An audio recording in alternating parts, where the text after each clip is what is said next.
To you back again. Um, how doing? It's always nice for me to share to share a few things with my beloved people.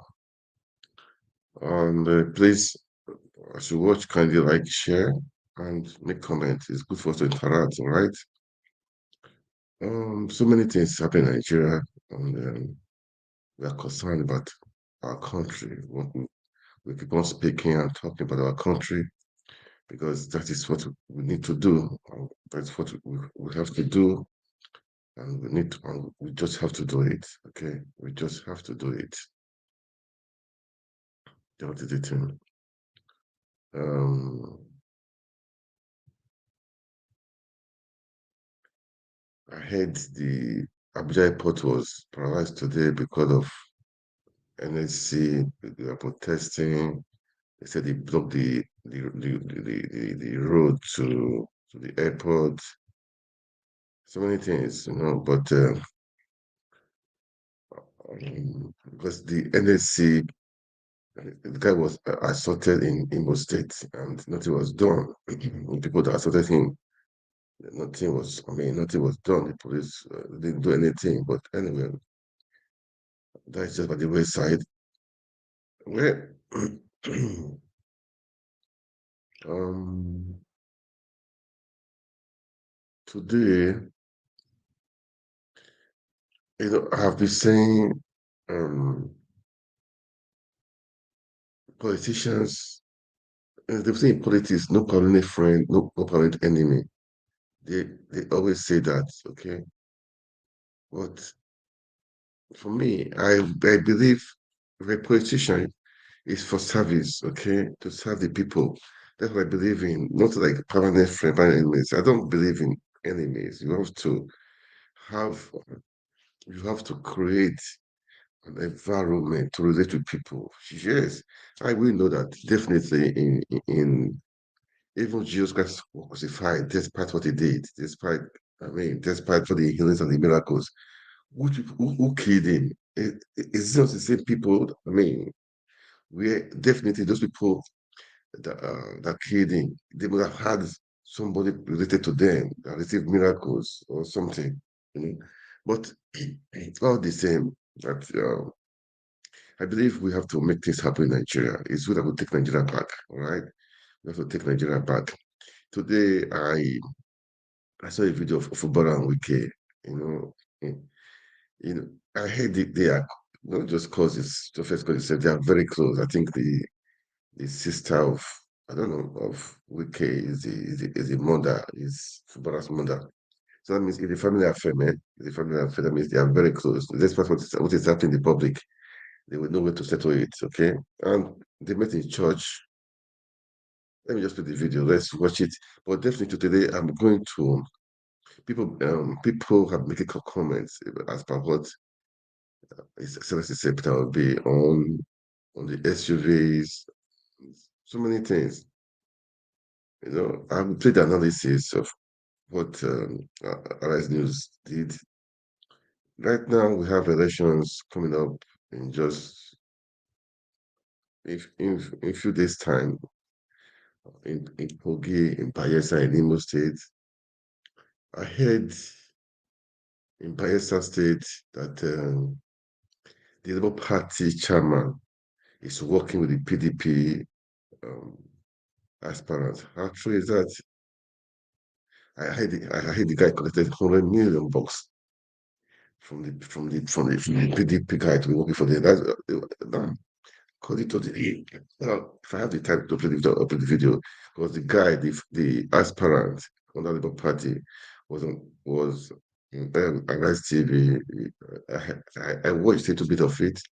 I said, how can Labour Party chairman of the state be working against the party? If it's like that, then the national executive should call that guy should call that guy to question, should call that guy to answer, because a party candidate cannot just accuse a party man like that. That means something must be funny, something must be fishy. Yeah, if it is true that they're definitely in the house. There are going to be bad eggs. We know. If it's true that the Labour Party chairman in Bayelsa State is working for PDP, they should do something about it. Um, they should do something about it because for now, Labour Party is a field we are seeing where the obedience can enter and play, and play the politics because Peter Obi. The Labour Party is a vehicle we are seeing most of the obedience will enter, and to drive home what the obedience are, what the obedience are for, what they want to do. But I know definitely some people will try to jeopardize, make the vehicle not to run. But we can, by God's grace, we'll see through. We'll see through. So please, please, please, the Labour Party national chairman should look into it fast. The election is just less than 48 hours to go. So let's hope something is done. Then I heard in Imo State that Hope Uzodinma went to go and bribe MTN. How true is that? To bribe MTN so that their network would not be good so that they can, maneuver and rig the elections. Well, uh, let's keep. What I will say is, everybody, make sure your vote counts. Make sure when you vote, remain there, don't leave. Make sure it's counted. Make sure I pray they use the IRF to upload the results. That is a prayer. So that and don't let anybody intimidate you. Okay, stay fast. You will definitely they will not stay in Kogi State, in Bayelsa State, in Imo State. Stay there. Make sure the election is done. Make sure your vote is counted. Make sure that what we what you did comes to pass. That's what I would say. Because it's good for us to do anything and we'll make sure we do it to the end. I mean, we make sure we have a conclusive, positive outcome. All right. People are saying they don't want to oppose Zudima. I'm from Imo State. I don't know how far he has done. I don't. All I know is that it's a speaker governor, and we want the best person. Okay, we want the best person. If you know it's the one armed guy, the strong man, is the guy. He's the obedient guy. He's the Labour Party parasite. So let's go ahead and do what is needful. Okay, please do what is needful. It's on Saturday. Guys, do the needful. Let's vote at all the jackass. Let's vote at all these people that are rigging the election, that they think the nation belongs to them. Let's take them out. Let's do a new thing, okay? Let's do a new thing. Let's change the system. So let me just play the video of today. I saw Wiki and Fubara. We are extending greetings. Let's play it and it's a very short video. Let's listen to what Fubara will say. All right, let's listen to him.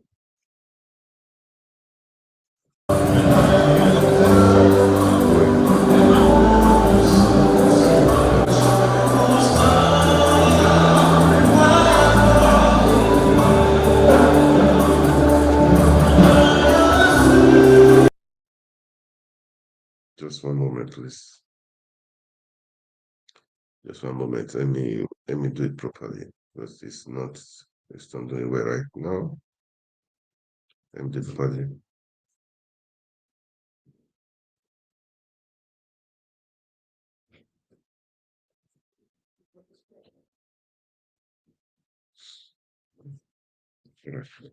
So we will see. Sorry, man. So let me do it properly. So let's watch what Fubara said because I wanted to play the video of what Fubara said. Okay, I want to, because he said Wiki is his. How did he put it again? Let's just watch it anyway. Because it's something here, man.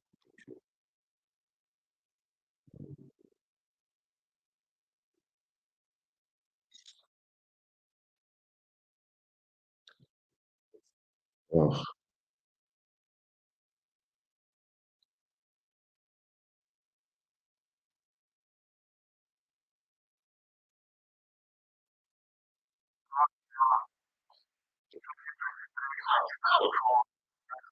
okay, yeah. Till now,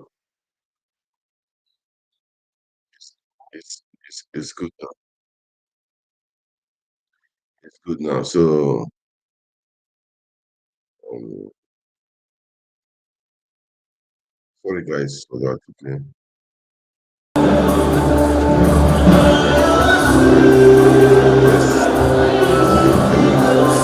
Let's do it again.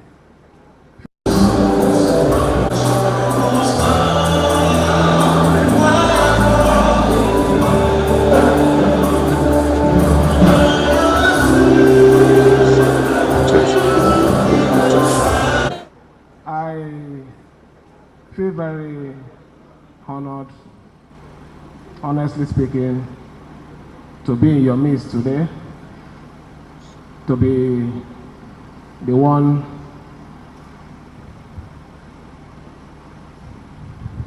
not really like, but let me say, as part of the head of government, the executive, to see you launch your 2023-2024 legal year is really a privilege. And I have to say that I feel very happy to be in your midst and to say that I wish you a successful legal year.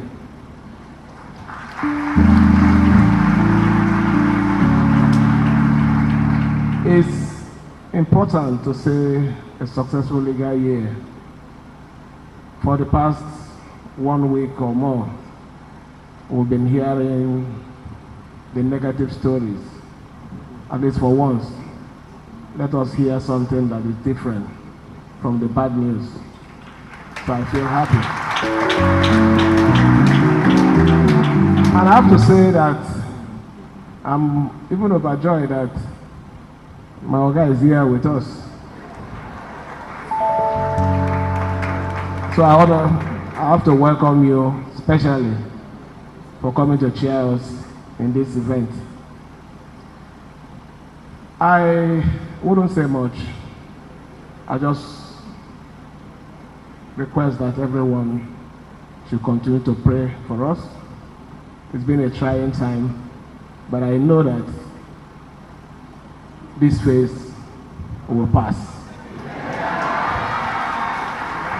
And the promises we made to our people that will continue to give you development upon development, we are not going to go back on that. So I want to thank you for your support and also say that, please, we need peace. Everybody should just relax. We need peace. For us to progress in the state, we can only do that in an atmosphere of peace. Please, let me thank the church for your prayer. I know that you have always been there for us. This is the time that we need more and more of this prayer. In the book of Ezra, you know the story of Zerubbabel. Liken our case to it. We have a mission to give you development. The devil will always come in, one way or the other. But the important thing is for us to identify it and push the devil out of our room and continue. I have to say this with all amount of emphasis. My Oga remains my Oga. Whatever that has happened is past. I want us to continue to pray for the peace and development of this state.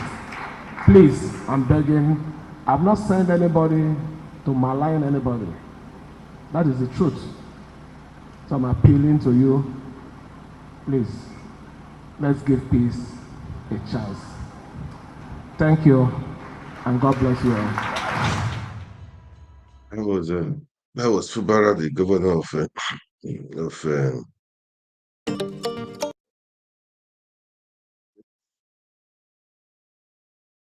state. Wike was there with me that speech. It was in a church. So let's watch. Let's just watch and see. Okay, let's watch and see how the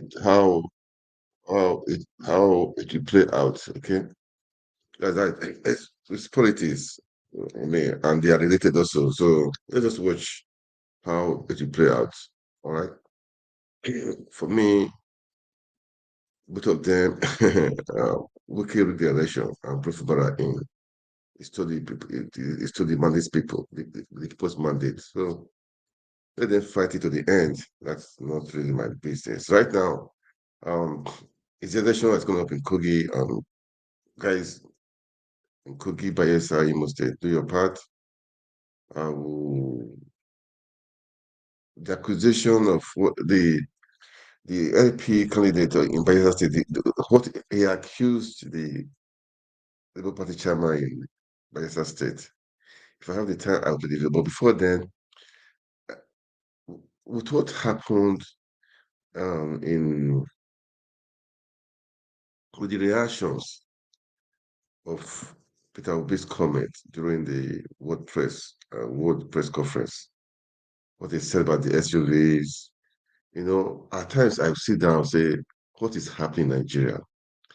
They said a budget was taken to the House, a supplementary budget. In that budget, they had the SUVs, they had the yacht, they had the for the first lady, and now then the House of Reps came out. Some of them came out to say they've give the allocation for the yacht has been shifted to for I think for education or something like that. But I heard the yacht is already in Nigeria. So who is fooling who? I don't really know who's fooling who. Why are they lying? If you buy a yacht, say you bought it, man, or you bought it on loan or credit. It doesn't matter. Say it. Don't deceive the people. When we say like this, when we say like this, someone has said the thing has been ordered since the time of Buhari, and you put it in your supplementary budget. I don't get it. I don't get it. I don't really get it. I don't really get it, man. It's somehow that people if you are leading people, you are a father. So father not supposed to lie to their children. Okay. Anyway, let's the big SUVs for lawmakers. Let's check the reactions of people. I mean, let's watch Arise TV of the analysis, okay? People, some people have been coming out to attack. I mean, Daddy for the interview, he granted so many things, but we don't give in, we don't give up. Peter has said we're not the opposition. Opposition, what do you expect? You don't think they will just go and be lying down? No, no, no. Opposition is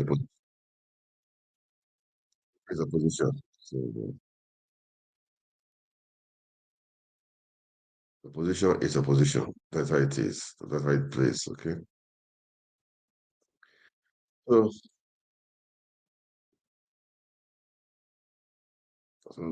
let's listen to Peter, Excellency Peter Obi on the analysis of Underline TV. Okay. Maybe I will cut it short for sure, but I don't think I can. Not that I can't. I mean, to watch it to the end.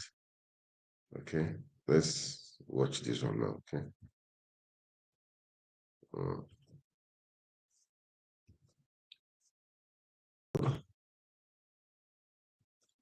good to go. Good to go. The Labour Party and described the movement of the party as a revolution postponed. This judgment amounts to a breach of confidence of Nigerians have in our judiciary. However, This end is only another beginning of our quest for vindication of hope of the common man for a better Nigeria. This year, 2023, has been quite remarkable and revealing.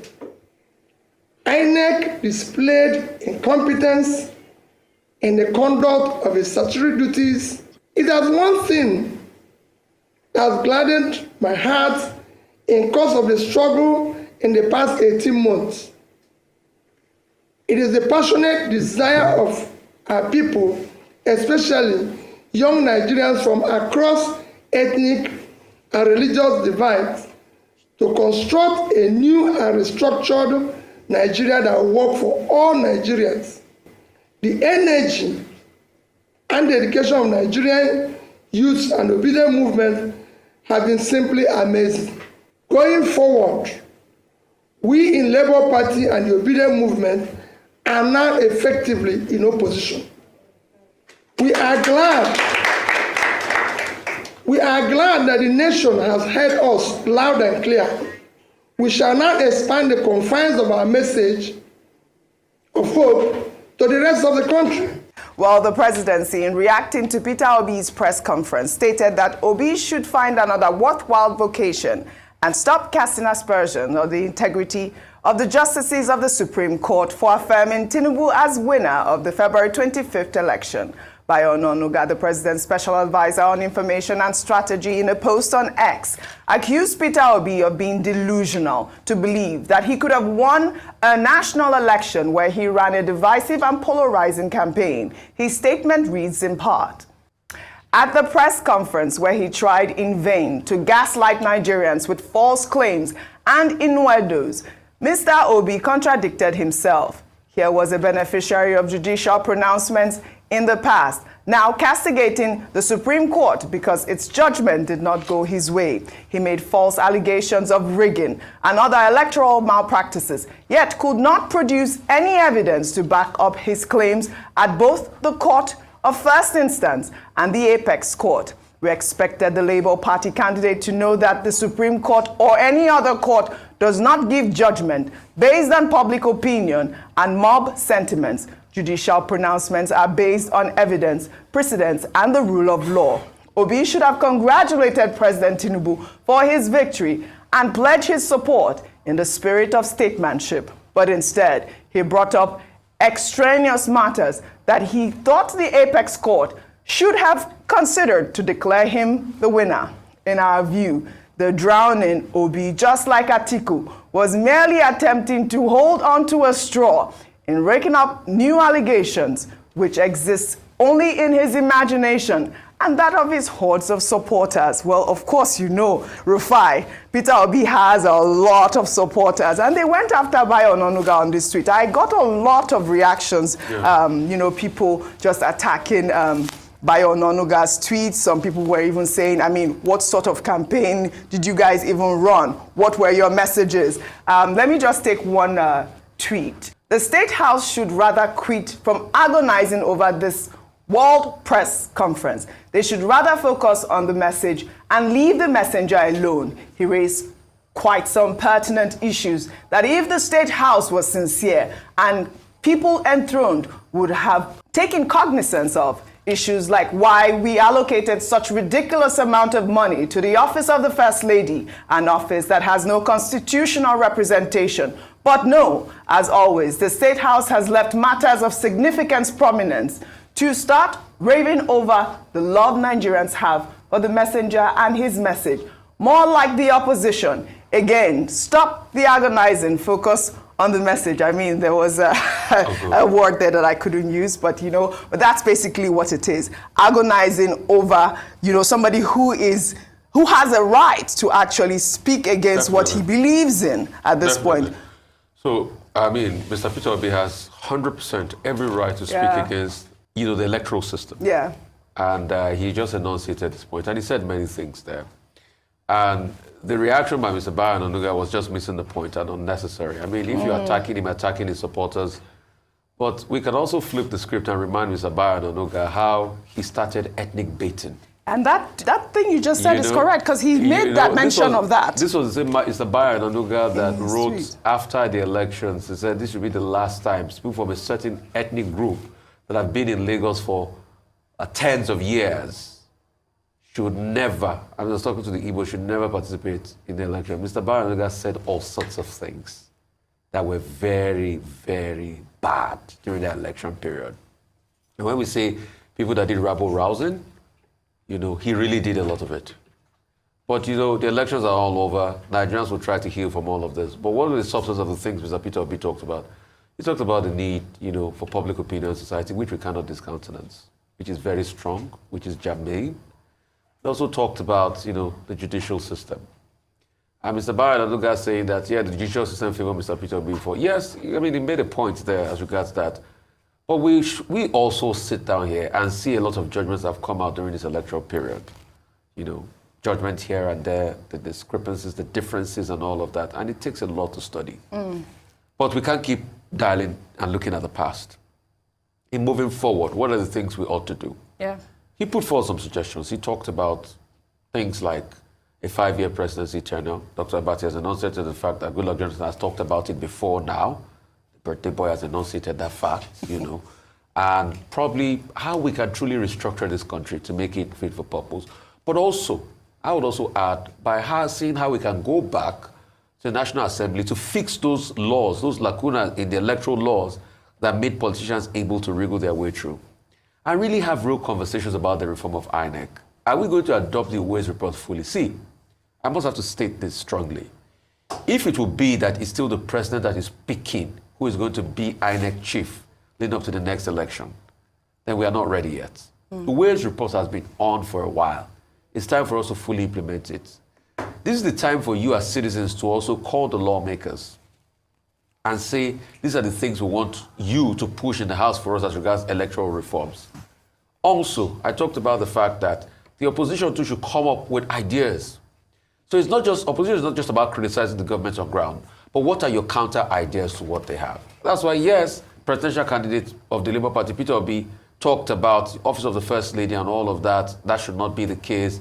The 5 billion for yachts. But I am also saying, and somebody just sent me a message that I think he did criticize, but I didn't watch the full tape because I was in and out of it, that the Labour Party lawmakers too should be called out for collecting the 160 million for the cars they want to buy, because, if they say they were bringing a new idea forward. So this is the time for us to be able to effectively run our government and run our country. And we must have a boisterous and strong opposition. Yes, this is the time to run our government. Yeah. They should have a think tank. They must have ideas they are putting forward. And we must have a robust political space.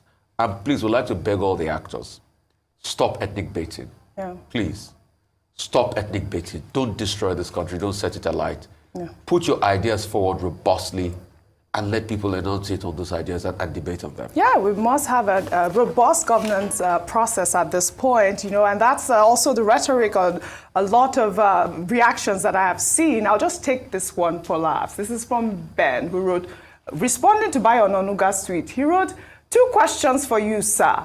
What issues did you campaign on during the election process? He said election process, apart from dancing to Kwamwan songs at campaign events loaded with unlimited gas. What have you brought upon the masses in the last 6 months, apart from hardship, pain, and suffering? Dr. Abati. Well, first, when we discussed this subject earlier, I said, look, I didn't think the response by Mr. Bayo Onanuga was necessary, calling Peter Obi a copycat and leader of a faction of the Labour Party. That wasn't necessary. Felix Moka, the APC spokesperson, also responded. Now, volubility may be an asset in teamship, because when you are running a teamship regime, everybody wants to be heard. But volubility is not necessarily an asset in spokesmanship. There are certain things you don't react to. Now, the Supreme Court has ruled. After the Supreme Court, you can only go to God. Now, you cannot say people take part in an election. A ruling has been given by the Apex Court, and you do not allow them to put their thoughts, their own opinion, on the table.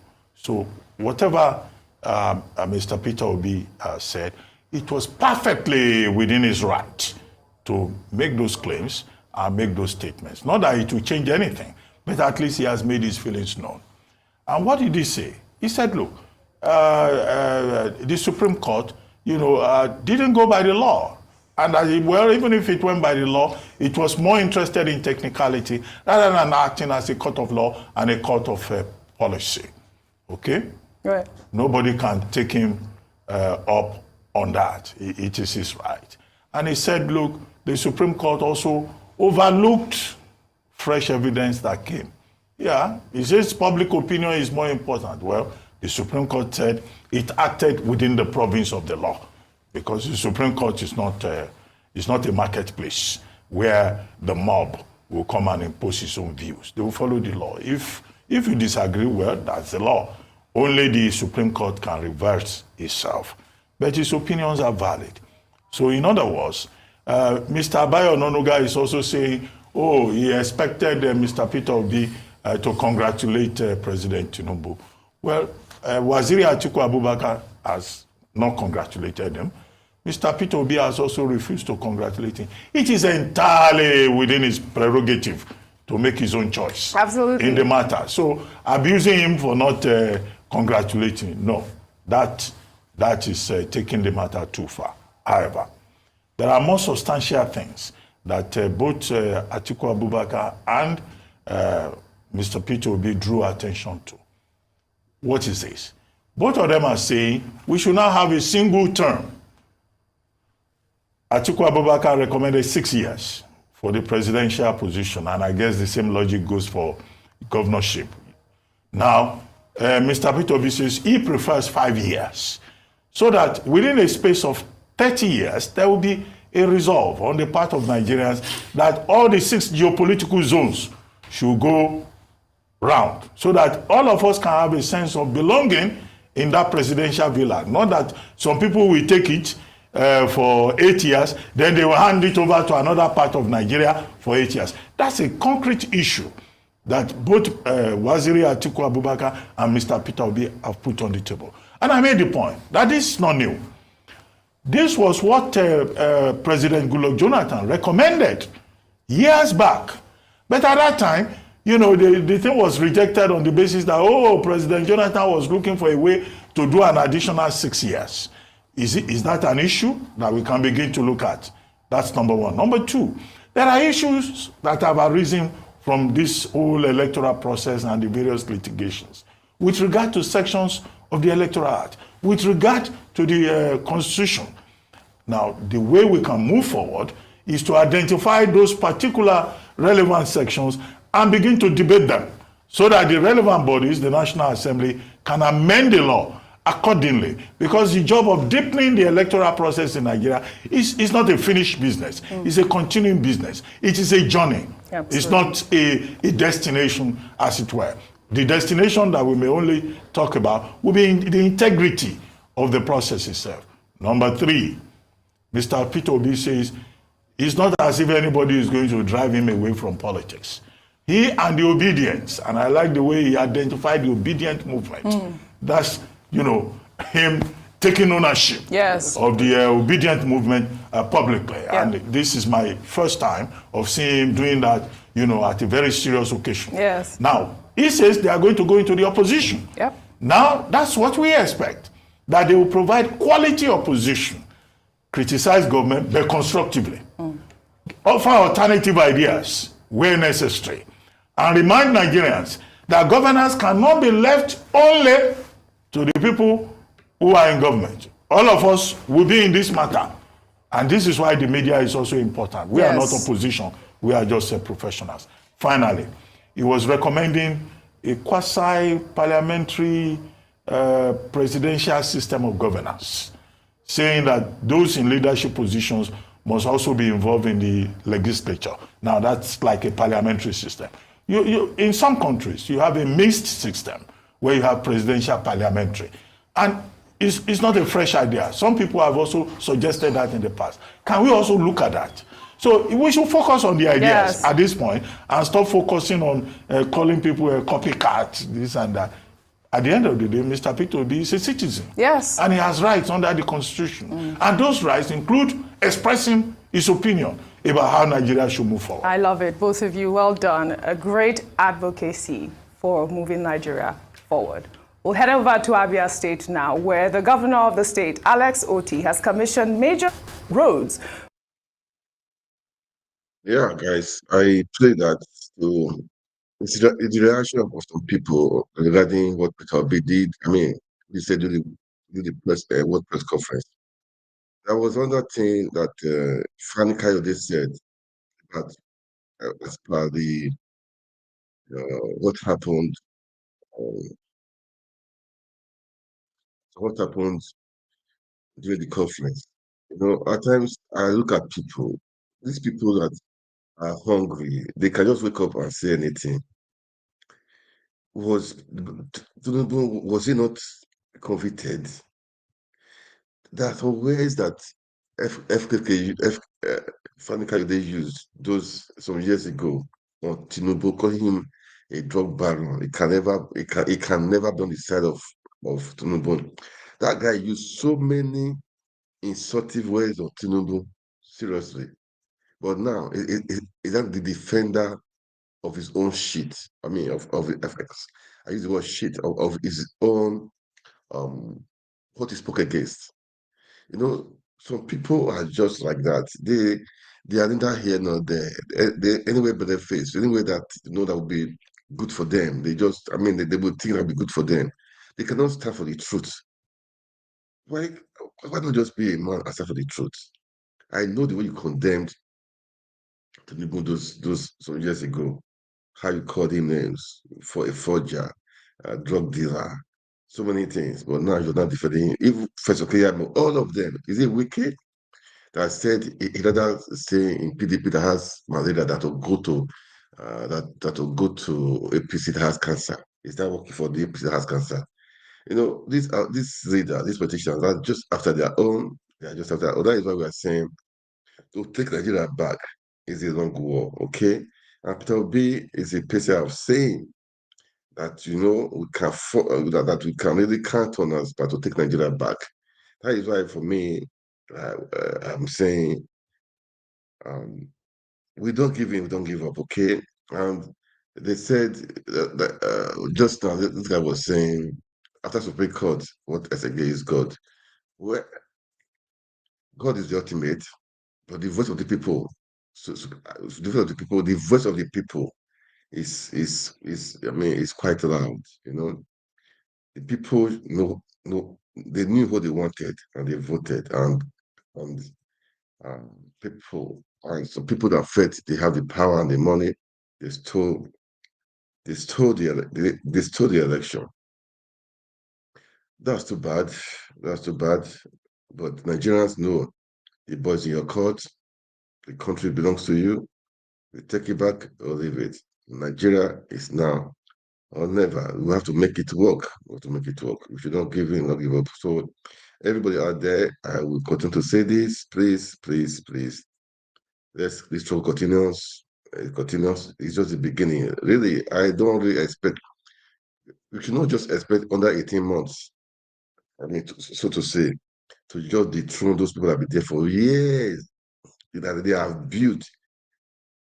They have built their struggles. They have built so many things. If you just expect to overthrow them like that, it's going to be a war. It's going to be a long war. I mean, if I say war, I mean, we have to be consistent. We have to stand. We have to keep on talking. We have to continue doing what we are doing. Okay, that is what I'm just trying to say. Let's continue doing what we are doing. Let's continue to talk. Let's continue to sensitize the people, right from the world level in Nigeria, from the world level, sensitizing that, look, we need to make a change. Nigeria cannot just be like this. We can have a better life. We can have a better future. We can have a And the National Peace Committee has been quoted as saying that the body is going to name those uncooperative political parties and politicians who refuse to sign peace accord. Are you not bothered that should there be violence in Bayelsa, anywhere, you could be mentioned. Somebody could just mention your name and say, well, we know where it's coming from. After all, then Radiri did not sign the peace accord. And they just use that we're talking about. Are they on your side in this struggle? Well, first of all, this struggle is about Bayelsa State. I don't want to particularize it. Every Joy Youth, they have graduates who have graduated for 4, 5, 10 years, no work. They send their children to schools, they are no teachers. The issues about the survival of our state is what defines this election. So I'm not going to go into this. You know that anywhere I go to, if the videos are aired, they will air them today. You will see the massive organic support. Not the one they will carry 1,000 people to campaign venues. The people they bring are more than the people in the communities. I go there and raise organic support from the people and engage them on the issues. So for me, the suffering of our people, the underdevelopment of Bayelsa, the incompetence of leadership will define these elections tomorrow. All we're asking for is that the umpire get out of the ring and be an umpire that he should be. So the other question about the peace accord. Look, let me tell you, why are they quick to talk about those who did not attend and they have no biting authority for those who have been perpetrating the violence? All the violence in Imo State, don't they know where it's coming from? They have not said anything about those perpetrating the violence. Is that a man did not attend. I have not been violent. So far, so good in this process. I have been a peace-loving individual. The time in the IYC, like I tell you, there are disciplinary machineries that the president of the Joy Youth Council must activate when necessary. Aside from that, I have moved on to be commissioner twice in the state. I've moved on to the federal level, and I am not a violent person. I have been following these elections peacefully and can never be accused of perpetrating violence. The peace accord should talk about discipline for those who err, and not somebody who they did not invite. Did they invite me? So, Udeng, that means you've not been able to deny those allegations that you actually went there. And I apologize that I laughed because it was a very terrible one? No, the matter of the radio station. Now, you said you people disciplined them. That means you hurt them. You took no, but I wrote an apology at that time to the radio station that they should not allow their medium to be used to spread false information. But at that time, we had a spokesman. You went in there and you beat people up and you disrupted it. No, excuse me now. Excuse me. Go ahead. We had a spokesman that had been communicating with the media. Somebody just walks to the media and starts spreading false information. You're not talking about that. Rufai, let me tell you, another thing is happening now. I am the candidate. The INEC have published my name. The government is using one woman to be parading herself in the state that she is the candidate. When the woman went to media houses, some of the houses told them that the INEC didn't publish your name, so please leave. They are using government house police to secure the woman front and back to be campaigning as Labour Party candidate in the state. That same woman is the woman who have taken them to court because they didn't pay her the money they agreed.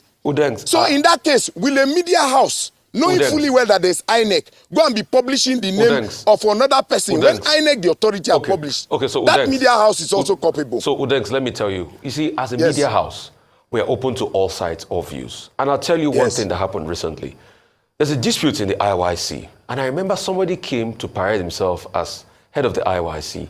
We gave him an audience. When the other person that is the substantive president, as he also made his claim, came to parade himself, and he was trying to berate and say, oh, he will have come and beat up the other person. We said, no room for that. And you also come and state your case. And he stated his case, and it was peaceful. So you have been able to confirm to us that you actually went, you caused mayhem, you took laws into your hands in that radio station. But the next question I really want to ask you is this. No, Udengs, let's move on from that. You've confirmed that. Allow me to respond before you go. No. So let me ask the second question before you respond. But allow me to respond now. You know, you draw it to the conclusion. Just 1 minute. Go ahead. Airing that you did on Lopobri's matter, I watched it. The Arise TV did not mention IYC president. They said Niger data analyst. And so when Lukobri came and expressed his anger, you admonished him and he quickly apologized because he wasn't well informed before he came to that studio. In this case, they know the president. Somebody goes on air, on a radio station and say that I have bought houses in Dubai, misinforming the public, that I'm flying private jet as IYC president. misinforming the public. And even when the reporter, we were all listening, was saying, look, what you are saying is wrong. He was dragging the mic with the reporter. And I was on the road. The boys started calling me president. They hear everything that happened. Some people did that. They talk, say, no, you be president. They don't bring new president. They talk all kinds of things. They go there. When I saw that he was arguing with the reporter, when the man was correcting him, I had to institute the disciplinary measure. And I tell you that the matter was in court. Even in the court, I got up in the court to tell the judge that, look, I have been peaceful. I have been abiding to the rules and regulations. But these people, despite the court order, despite the bench warrant, they are still going ahead. And that I will institute the disciplinary measures of the IYC, which I did. And that matter died. And then I sent an apology to the radio station to say, please, next time, don't use your medium to spread false information. Always contact the spokesman or the IYC president. So a couple of things. So we solved that problem. So Udengs, a couple of things. The fact is you took laws into your hands. That's number one. Secondly, you do not know the facts. That's not true. That's not true. Hang on a minute. Hang on a minute, Udengs. Okay, you can choose to disagree. I told you that I was in court. No, hang on a minute. So the second thing is the fact of the initial matter I cited as IYC. You do not know the facts because I was the one that first interviewed the first guest that came before Jonathan Lukmobiri, and we did address him as the IYC president before we, now had Lukmobiri on and we settled the matter. So you don't know the facts of the matter. But Udengs, in all of this, your critics are saying that this same PDP that you're calling black today, you too, you served and enjoyed this PDP administration. Is that you did not know all these things were wrong when you were with the PDP then? Why are you trying to act like a saint today? Because you too, you are a boy, you are a child of the system. You are a son of the system. You enjoy the system. You enjoy the largesse of the land. You're a man of the system yourself. Okay, let me explain to you. When you say largesse, it's like I was there eating money or going to this. Let me tell you, in Bayelsa, there's nothing like party. Again, Rufai, I am a young man of 47 years. Do you expect my life to be capped by a group of people? No. When I saw that they will not allow me to make progress, I went to see the former governors. I gave them drink. I knelt down. I begged them. I said, during your time, you trained us, you mentored us. It don't reach my turn. It is time for young people to take leadership in the state. But these people say, no, I want to complete my tenure. I want to do. You don't use your time. You're not going to use my time. So if the party is your own, and you will not allow me, quietly, we will meet in the field. Are we not in the field? I am not a young man that people cap my progress or my future for personal reasons. If you come to Bayelsa and look at the politics of the state, it is the time for Central to also produce governor. I have gone through leadership. If I didn't go to the PDP or did not participate in government, you would have said, this one will get experience. I participated. Show me where my name was involved in looting. That's what we should be talking about. Anyway, where I was involved in corruption. That's what we should be talking about. But to talk about we don't have any proof in that regard. Udengs, yes. Just hold on. Now, one major issue here is about the disciplinary measures of the IYC, Ijaw Youth Council, right? And I assume, of course, that Ijaw Youth Council is a lawful association. Can you tell us the sections of the Constitution of IYC, or the IYC has no constitution? If it has, what does it say in specific terms about discipline? What kind of disciplinary measures? Well, the IYC, we're a movement. And before we had our constitution, we had our conventional laws of the IYC. And yes, our conventional laws. Under our conventional laws, you cannot disrespect the IYC president. It doesn't happen. So it won't be in my time that it will be changed, or it will be in Lukmobiri's time that it will change. It won't change. The Ijaw youths, a lot of them belong to cult organizations. And then they forget that they were born and conceived Ijaw children. They became an adult before they joined all those their rubbish cults that they joined. They come to the IYC with the cult and come and disrespect the leadership of the organization. That you were conceived as an Ijaw child. I will not ask for it. I used to extract that loyalty to the Ijaw nation from them. You don't carry your rubbish cult and come and say because you belong to one thing, you want to come and disrespect the Ijaw Youth Council president. It does not happen. and it won't happen in my time. I have demonstrated that. Come to the Niger Delta. Cultism is the order of the day in our communities, in our state. They have migrated that cultism to disrespect constituted authorities, like the IYC, the community governance structures. Come and see the mess going on in Bayelsa. No IYC president would tolerate that nonsense. When you go smoke those your nonsense, you come disrespect IYC. And under conventional laws of the IYC, corporal punishment is allowed. With a beat. Which what? Corporal punishment is allowed. With a beat. The joy youths beat. Okay. Yes. That means, okay, I get your point. It means that corporal punishment is allowed. Assault, battery. It's like the OPC leadership. Do you expect somebody to go and disrespect the OPC president? He'll be beaten up. Why should the Joy Youth Council won't become a discussion on national TV when you know the rules? Nobody will go and disrespect the Arewa president. An Arewa youth disrespecting the president? There will be measures that will be kicked in immediately, even before the authorities will understand what's going on. So it's good you confirm to us now that you did go to the radio station and beat those people up. Udent, thank you so much, Udent, I did not deny it. Now the matter went to court. Okay, so it thank went you. to court. Udent, it went to court and I won. Udent, we have to go. Thank you so much. Wish you a lot of luck in your elections, all right? Wow. I probably played that because why I played that was that of what the accusation. They accused the Labour Party chairman of the state of getting money from PDP. That's why I played that video. Anyway, guys, it's there for you. Let's do the right thing. I know in the house there could be people like that, so if it is true, Yosabure, you know what to do. All right, so guys, it's been a great day, and I will say thank you so much. Kindly like and share the video. And oh yeah, okay. I said today the Labour Party. I would say they were on rampage or strike or protest or rather at Abuja.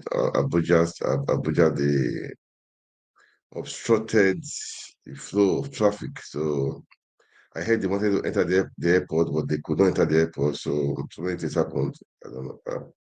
Let me just in a way.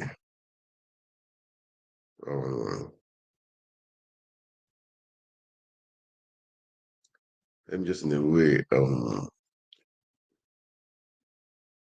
Anyway, it's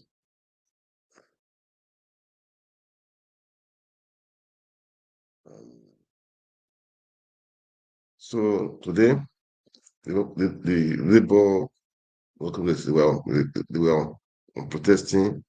At the airport they wanted to, I don't know, they stopped the traffic there. So because of the chairman was beaten up in the Imo State, but let's watch and see. So it's a very short video. Let me play it. The protest, how we are protesting today.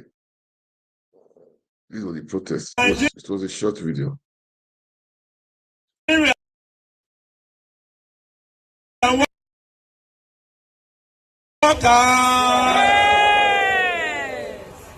Greatest of the greatest of the greatest of the greatest of the greatest of the greatest of the greatest of the greatest Nigerian workers.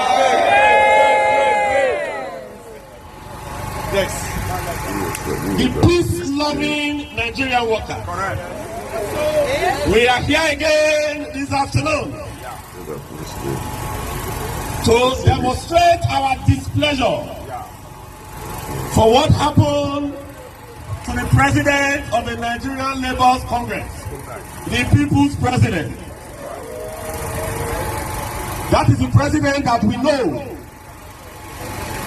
That is the president that was elected unopposed. That is the president that when he was elected, the others was not switched off. That was the president that never had his election manipulated. That is the president that was elected by the people. That is the people's voice. On the Senior Association National Secretary. Wednesday last week, our president was battered. Our president was dehumanized. Our president was brutalized. And this was done by the Nigerian police. The people who ought to protect us. The people who ought to enforce the freedom and the right as enshrined in our constitution, as enshrined in the Human Rights Charter, and as enshrined in our ILO Convention. But he was the Nigerian police. They tortured him like a common criminal. This is someone who has been an advocate of the people. This is someone who has been fighting for the plight of Nigerians. All right, let me stop. This is someone who went to Igbo to fight for the... All right, guys, that is how it is for today. So please, as you watch, kindly like, share the video. And right now, on social channels right now, to your channels, Facebook and Twitter. So let's make Nigeria great again. Let's do the right thing. Let's make things work, okay? All right, guys, thank you for watching. God bless you. God bless Nigeria. Good night. We have to be consistent. We have to stand. We have to keep on talking. We have to continue doing what we are doing. Okay, that is what I'm just trying to say. Let's continue doing what we are doing. Let's continue to talk. Let's continue to sensitize the people, right from the world level in Nigeria, from the world level, sensitizing that, look, we need to make a change. Nigeria cannot just be like this. We can have a better life. We can have a better future. We can have a country that you can be proud of. Everybody can be proud of. That's what we are saying. That is what we are saying. And we can make it happen. We can make it happen. We can make it happen. Okay? So, so that is it. So, I said before earlier that the elections for Bayelsa, Kogi, Imo State is over this weekend. Guys, go out there, do your part, make sure your vote counts, stay behind to make sure vote. I pray use the iron to upload it, make sure everything counts. I know people might say, look, they don't trust the system again, and they cannot be trusted, this and that. But go ahead and do it. As I said before, I heard Hope Udodozima has grabbed the MTN to make sure that network don't work with that day. Okay, that's what you see. Then there's an allegation in Bayelsa State that the LP candidate said the state chairman is working against him. That the Labour Party chairman collected money from PDP, 100 million naira, and is working against his own party. The whole party chairman. If it's true, Joseph Bore, you have to go and sort it out. So I want to play the interview so that people wouldn't think. I just watched a little bit of it. I just watched a little bit of it. Let's play the video. I may not be able to finish this video. I may not finish it because I may not finish it, okay? But the interview was with Arise Television also, okay? So guys, please, as you watch, can you like, share, make comment? It's important to like, share, and make comments. It's important to do that also, okay? So let's listen to the interview. Then we can hear what he said.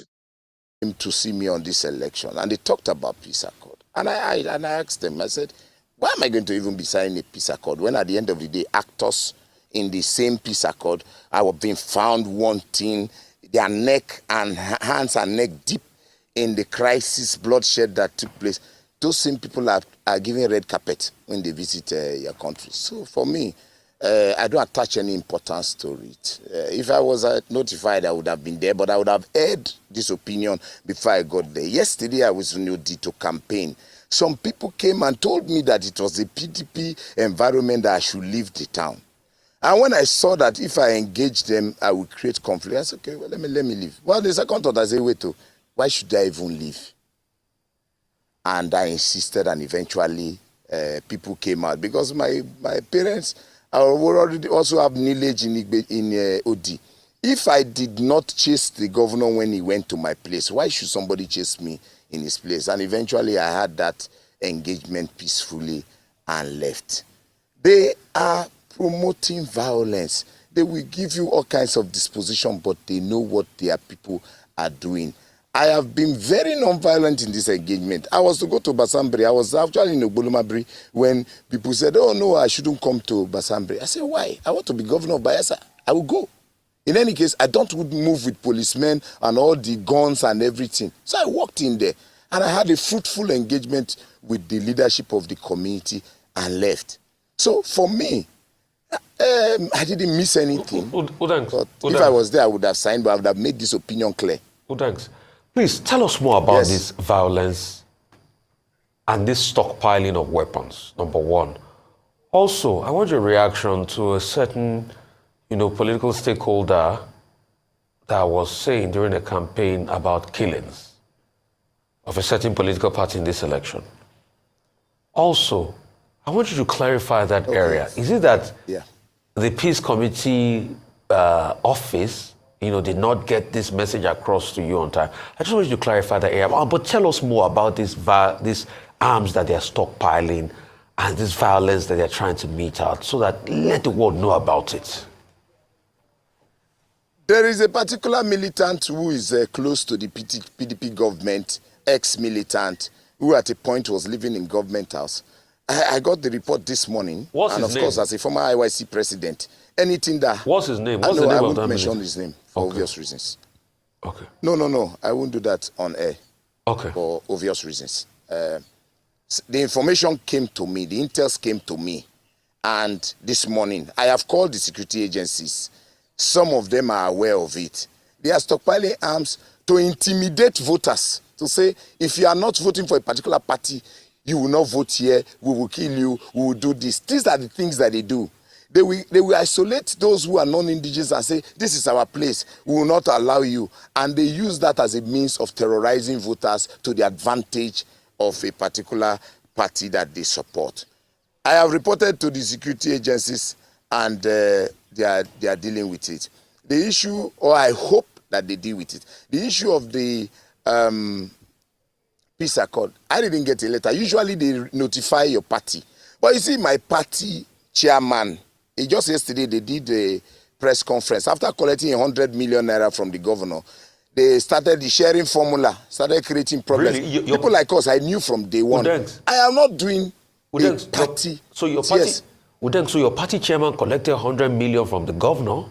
Can you tell us more about that? 100 million naira, and said he sent 50 million naira to National, and though the National have denied it, and then the sharing of the other 50 million naira started bringing argument. They went to organize a press briefing that they have decided to support the ADD. The party chairman is an appointee of the governor.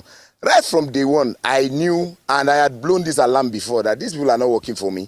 And when I go to campaign, I tell Bayelsa, it's only the state woman leader that goes with me.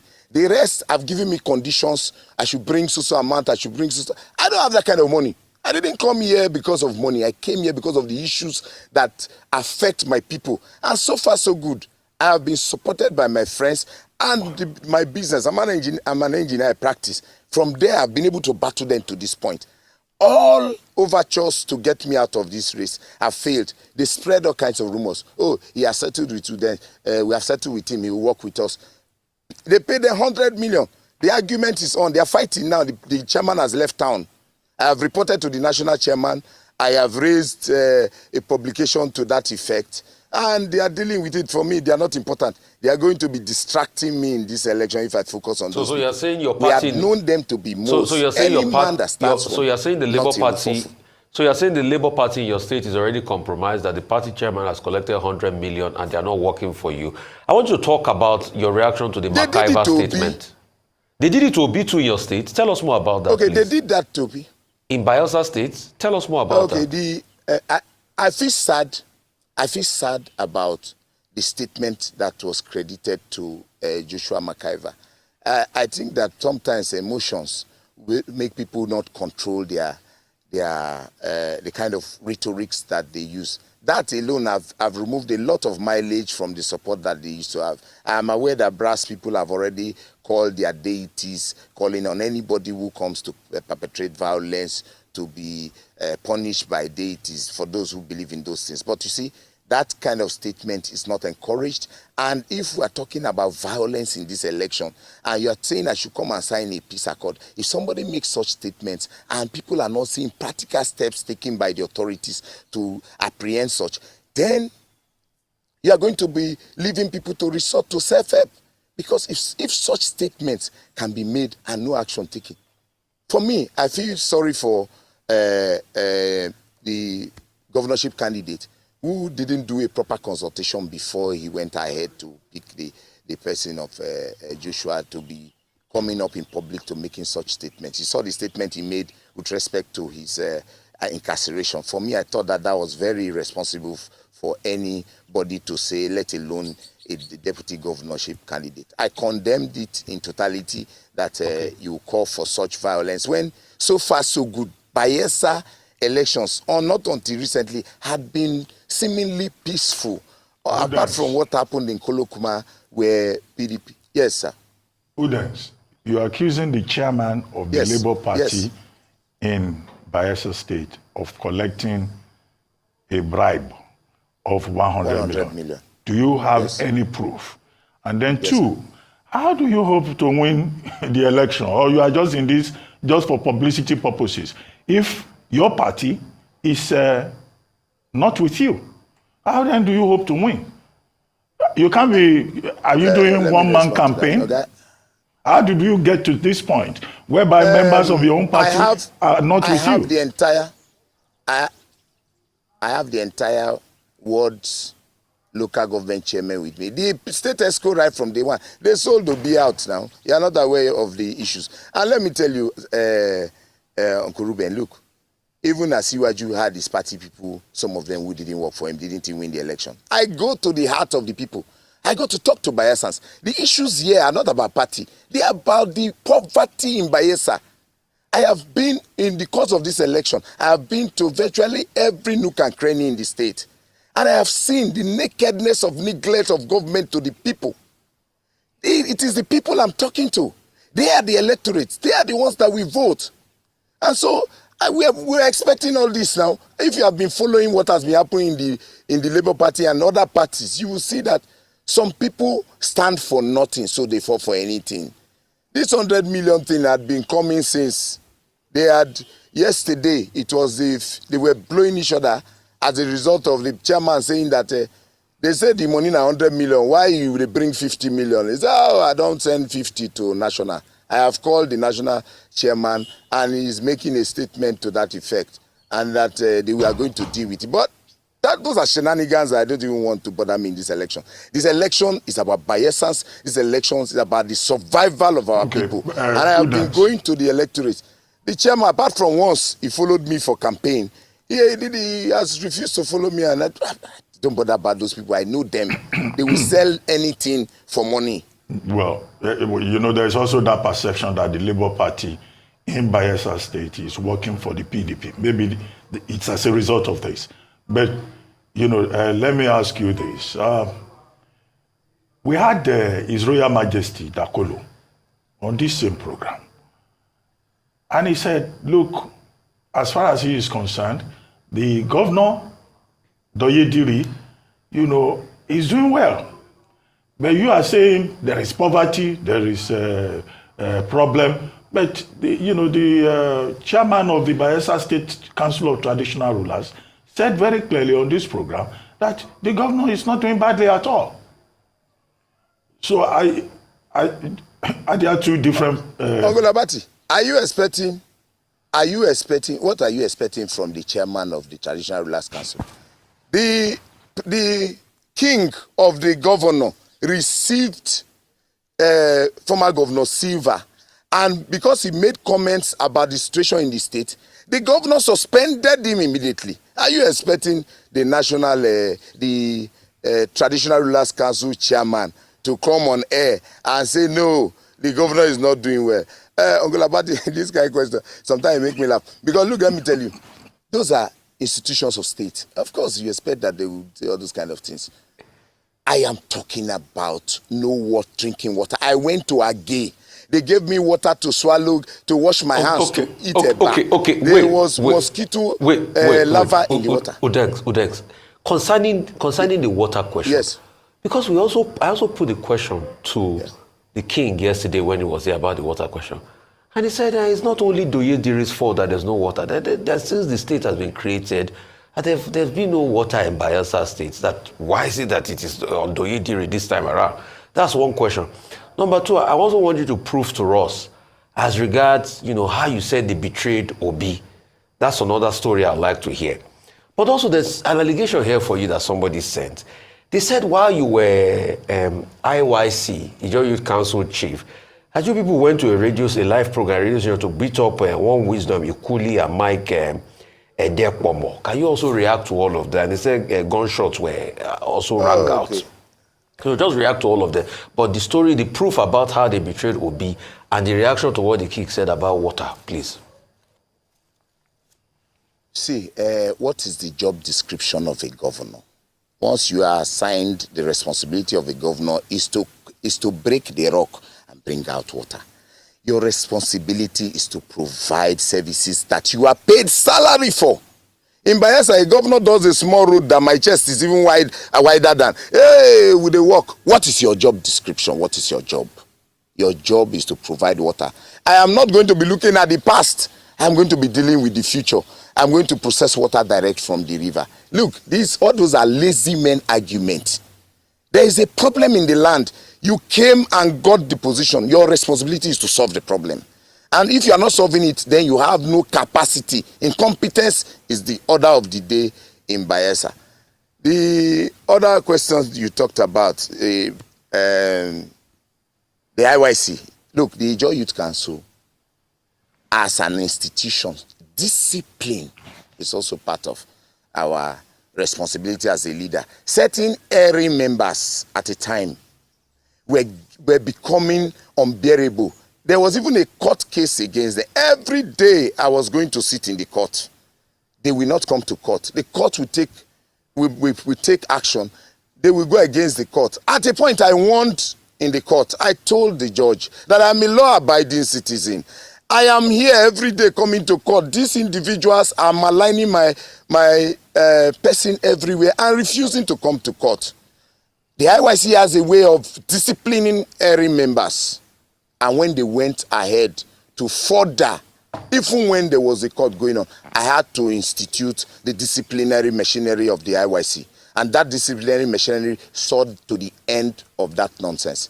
In the IYC, once you disrespect the leader of the entire Niger Delta, Ijaw youths, there are means to discipline such individuals. And that disciplinary measure was instituted to correct area members. There's one thing about discipline. Discipline, you correct those who you are leading. Udex, what I'm asking you, the other question, did you go? No, there was one more question. Make I answer the other one. No, you answer. No worry, you go answer. Did you go inside the radio station and beat up somebody live and hurt them? Did you do it? That's what I'm asking. Is it true or false? I did not go into the radio station. The Ijaw Youth Council's machinery for discipline did what was necessary at that time. So they went to beat people up. It was dealt That's with. the If discipline you go back, mechanism, you will see that as a president. No. Let me tell you, Rufai, as you do your work there, when I be president of the Ijaw Youth Council, I do my work. I didn't play with it. And in doing my job, when people go outside the code of conduct of the institution, then disciplinary measures will be instituted. Go and try it during the Asari time. Nobody will be talking about the way I went about it. So beating them in the radio station was disciplinary measure. I just wanted to confirm no, the fact. they were not beaten up. They were disciplined. Use the right word, please. So they were disciplined, and that's in the past. Oh because the matter also went to. But that's also assault. They raised all kinds of allegations and failed. They raised allegations and they failed. They said I carried guns. At the end of the day, the police was there. They were arrested by the police and taken to the police station. So the truth is that at the radio it was station, in the process of arresting them. Yeah, so was there any skirmish? Yes, they were arrested. Did you hurt them at any point? Because you said discipline. When you say discipline somebody, it also means hurt them. In our local the Ijaw Youth Council used to have its disciplinary machineries. Anyway, okay. let's come back Ask to the any subject. former president. Let's come back to the subject. Peace accord. Yes. In Imo State, yes, sir. Some of the gubernatorial candidates did not also attend the peace accord. Okay? Well, some of them, 3 of them sent their running mates. But the National Peace Committee said, no, it's the principal that the committee would want, not to sign the accord by proxy. And the National Peace Committee has been quoted as saying that the body is going to name those uncooperative political parties and politicians who refuse to sign peace accord. Are you not bothered that should there be violence in Bayelsa anywhere, you could be mentioned. Somebody could just mention your name and say, well, we know where it's coming from. After all, then Radiri did not sign the peace accord. And they just use that we're talking about. Are they on your side in this struggle? Well, first of all, this struggle is about Bayelsa State. I don't want to particularize it. Every Ijaw youth, they have graduates who have graduated for 4, 5, 10 years, no work. They send their children to schools, they are no teachers. The issues about the survival of our state is what defines this election. So I'm not going to go into this. You know that anywhere I go to, if the videos are aired, they will air them today.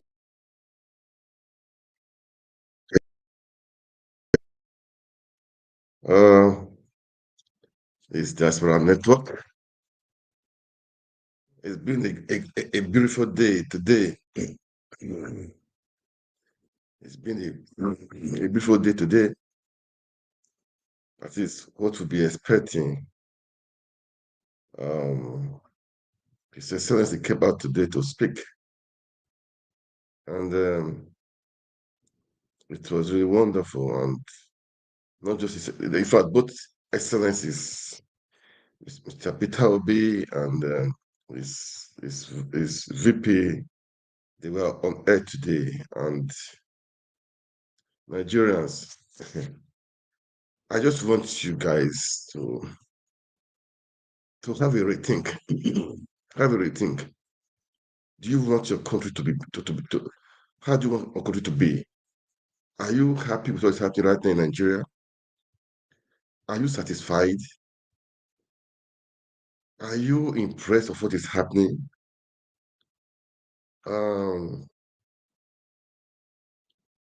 We all need to wake up. Okay, we all need to wake up.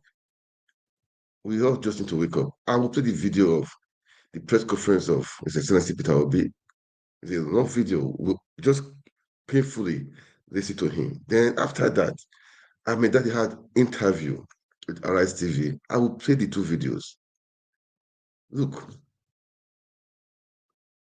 it's very crystal clear right now. The ball is in our court. You don't need Peter Obi to come out to tell you what you need to do. Nigeria belongs to all of us. It belongs to you and I. Do you get it? So you don't need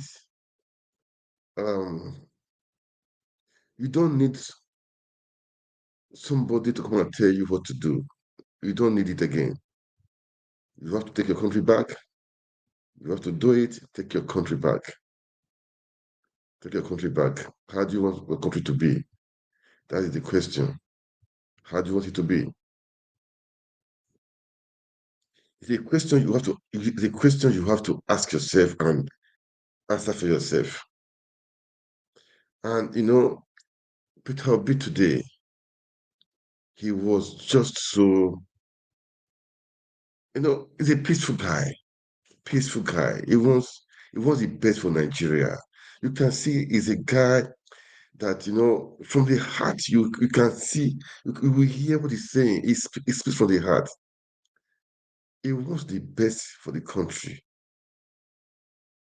The best for the country. Anyway, they stole your votes, Nigerians. Know that they stole your votes. Your vote was stolen. Broad daylight. You guys are quiet. This nice speech with that speech, his interview with Arise TV, it has shown clearly that this is now between Nigeria people, between Nigerians, and taking that country back. It's there for you. Don't wait for Peter Obi. Don't wait for Amedati. They've done their part. They have went to court. The court has done its worst. And now the battle is between you and the forces, evil forces, evil forces. That is the truth. These people, they've been there for years. They don't want to live there. They stole your mandate, and we're all quiet. They stole your mandate, and we are all just down quiet, sitting down, feeling comfortable. People are dying in Nigeria. Look, I don't know how I'm going to put it right now. We all need to wake up. It's your civic duty. It's our civic duty. Everyone, both in diaspora, anywhere you are, it's our duty to defend your country, defend the Constitution, and make things right for everyone, for people, for the good of everyone. Be you from anywhere, irrespective of your religion, of your tribe. Well, this is just so annoying. It's so annoying. Let me just start by playing the conference of today from the World Conference. Peter Obi. He taught us on so many things, so many things. I will play that. We'll come back. We'll talk a little bit. Then we now play the interview of Amedati. We'll play it, guys. I want you to listen. Just listen carefully. Then You have to. If you be sleeping, you have to wake up. Nigeria is in the hands of jackass, of people that don't really care about Nigeria, about your future. We need to take it back, man. Anyway, let's listen to him. Let's listen to Peter Obi. His Excellency Peter Obi. This is a man, I respect him. I respect him a lot for his beliefs, for his actions, for what he's doing. I respect Peter Obi a lot. I respect him a lot. And kudos to him. Kudos to him. Kudos to Amedati. The two of them. Kudos to you guys, man. You fought the fight, and the fight continues. You said the fight continues, and the fight continues. Right now, the fight is between the voices of Nigerian people. That's the fight right now. The voices, the power is in the voice of the people. It's in the hands of the people, not just for the few political class. Man, let's play the video first, okay? Let's listen to him. Let's listen to His Excellency Peter Obi. Please, as you Supreme Court judgment where he and Atiku Abubakar of the PDP lost. Let's listen in. Follow us, okay? We were taught values and admonished to always share the video, make comments, choose harder rights. What do you think? Instead of easier wrong. Make comment. Don't be scared. Certain legal issues make comment. aside, what do you think we need to do? The Supreme Court exhibited a disturbing aversion to public opinion, just as they abandoned its responsibility as court of law and policy It is therefore with great dismay that I observe that the court's decision contradicts the overwhelming evidence of election rigging, false claim of technical glitch, substantial non-compliance to the rules set by INEC itself, as well as matters of perjury, identity theft, and forgery that has been brought to light in course of this election matter. These are hefty allegations that should not have been treated with levity. More appellant, the Supreme Court's judgment willfully condoned breaches of the Constitution relative to established qualifications and parameters for candidates in presidential elections. With this counterintuitive judgment, the Supreme Court has transferred a heavy moral burden from the courtroom to our national conscience. Our young democracy is ultimately the main victim and casualty of the courtroom drama. Without equivocation, this judgment amounts to a breach of confidence of Nigerians have in our judiciary. To that extent, it is a show of unreasonable force against the very Nigerian people from whom the power of the Constitution drives. The Supreme Court's ruling may represent the state of the law in 2023, but not present demand for substantive justice. The judgment missed principles and precedents.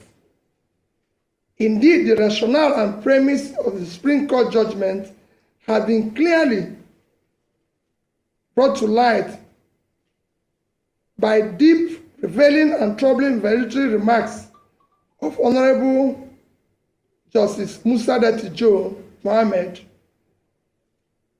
JSC, on Friday, 27th, 2023. In disagreeing very strongly with the ruling of both the Presidential Petition Court and the Supreme Court on the outcome of the 25th February presidential election as declared by the Independent Electoral Commission, as Democrats who believe in the rule of law, we recognize that the Supreme Court is the end stage of our quest for legal closure on this matter. As a party and candidate, Daddy and I have now exhausted all legal and constitutional remedies available to us. However, this end is only another beginning of our quest for vindication of hope of the common man for a better Nigeria. After all, sovereignty belongs to the people, if only for historical purposes. It behoves us to place our disagreement with and deep reservation about this judgment on public record. We have long been aware of how weak the national institutions have negatively affected our democracy. This year, 2023, has been quite remarkable and revealing. INEC displayed incompetence in the conduct of its statutory duties. The judiciary has largely acted in defiance of the constitutional tenets, precedents, and established ground rules. Political expediency has preceded judicial responsibility. A mechanical application of technicalities has superseded pursuit of justice and fairness. Both INEC and Supreme Court, as referees, respectively, shifted the goalposts in the middle of the game. Where the value and import of INEC and recent Supreme Court ruling ends is where our commitment to a new Nigeria begins. Our mission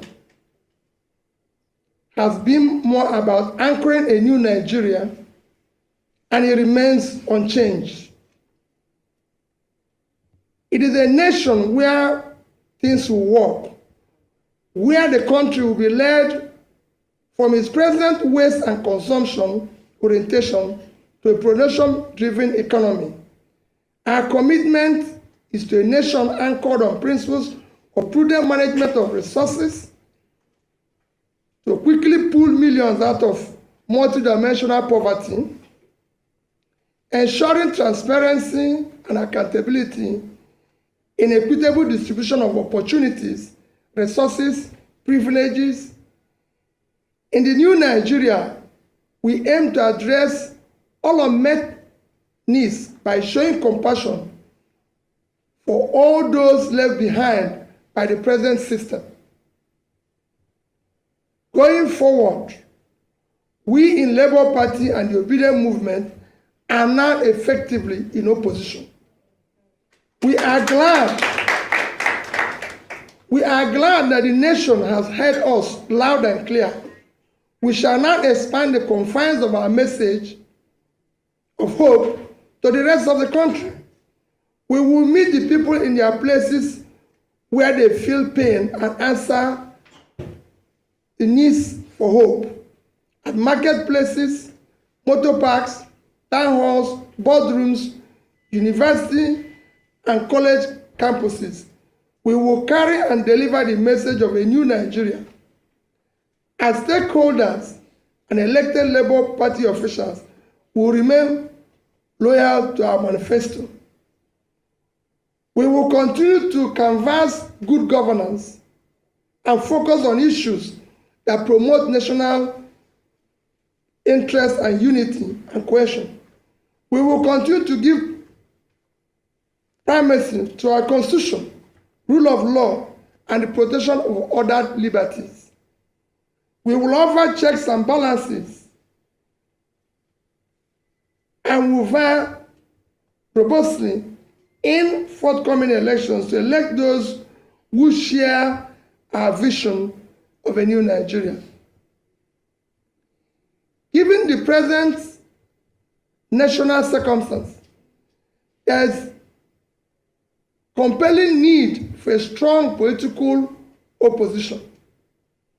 We shall therefore remain in opposition, especially because of the policies and governance modalities that we in Labour Party campaign for, especially the issue of reducing cost of governance, moving the country from waste and consumption to production, reducing inflation, ending insecurity, promoting the rule of law, guaranteeing the responsibility to protect and stabilize our national currency are clearly not the priorities of the present administration, nor is it interested in achieving sustainable development goals.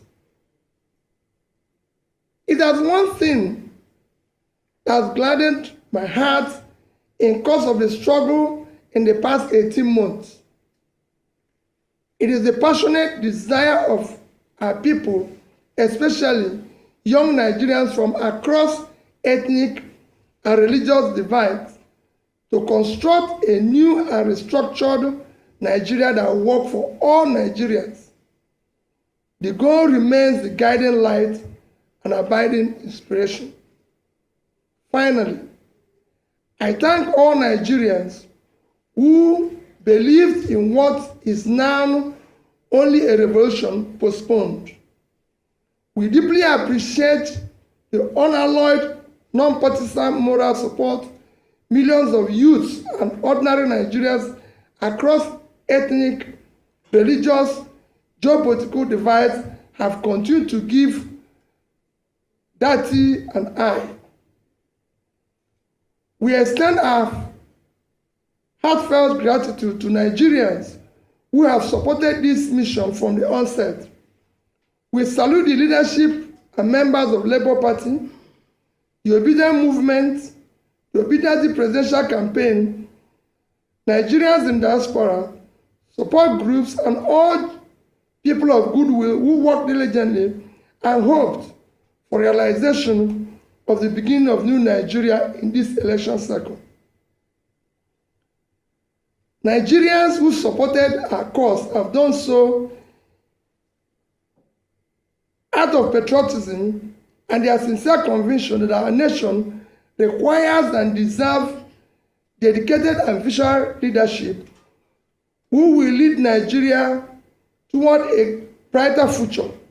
The energy and dedication of Nigerian youth and Obi-A movement have been simply amazing. I appreciate and salute them.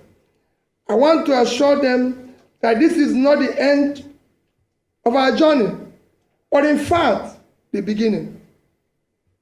Nigerians heard you. The world have taken note and will not forget easily. We shall endure, persist, until we reach our destination, because the new Nigeria is our destination. A destination is not an event. We thank in a special way our legal team. We also thank elder statesmen whose wise counsel were immeasurable. To them, we wish to state unequivocally that this judicial outcome, an obvious misinterpretation of substantial justice, has by no means foreclosed realization of a new Nigeria that is possible.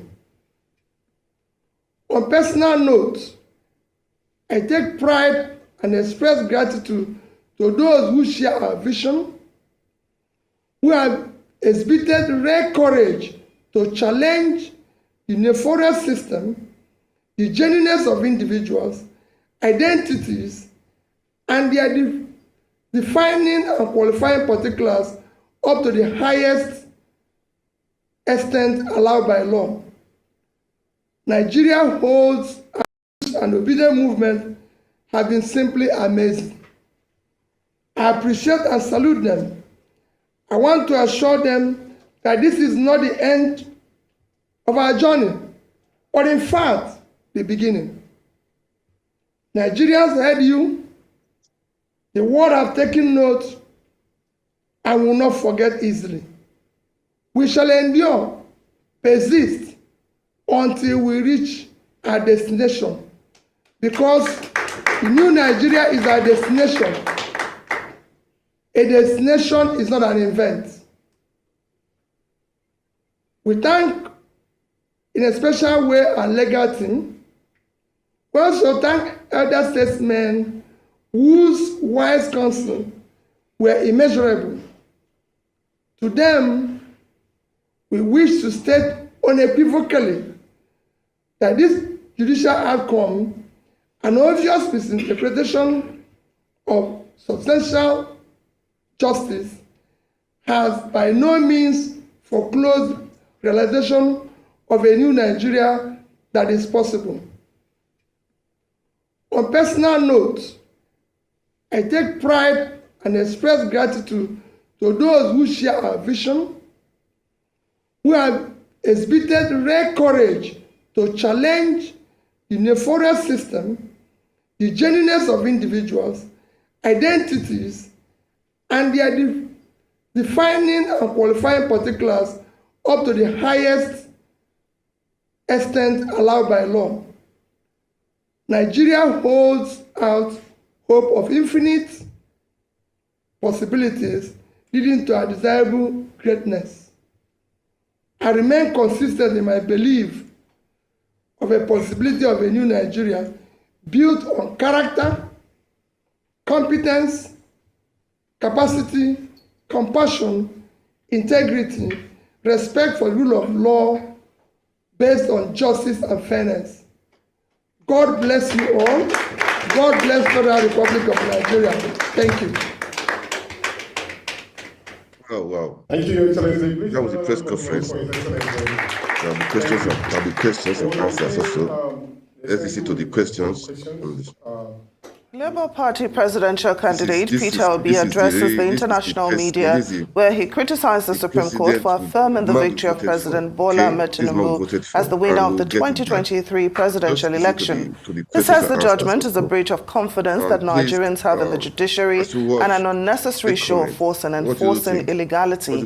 Peter Obi says he disagrees strongly with the ruling of both the Election Petition Tribunal and the Supreme Court, even though he acknowledges that the Supreme Court ruling marks the end of a search for justice over the conduct of the 2023 presidential election. The Labour Party flag bearer also heaped criticism on INEC for failing to carry out its duties of conducting free and fair election. He, however, says his vision to unveil a new Nigeria that is productive, corruption-free, equitable and just remains intact. This, he believes, will be achieved by the Labour Party and the Obedient Movement playing its role as a viable opposition party while calling for good governance, rule of law, offering checks and balances against the excesses of the present administration. Peter Obi ended his press conference by thanking all Nigerians who supported his candidacy, adding that the Supreme Court ruling only marks a revolution postponed as the struggle to build a new Nigeria continues.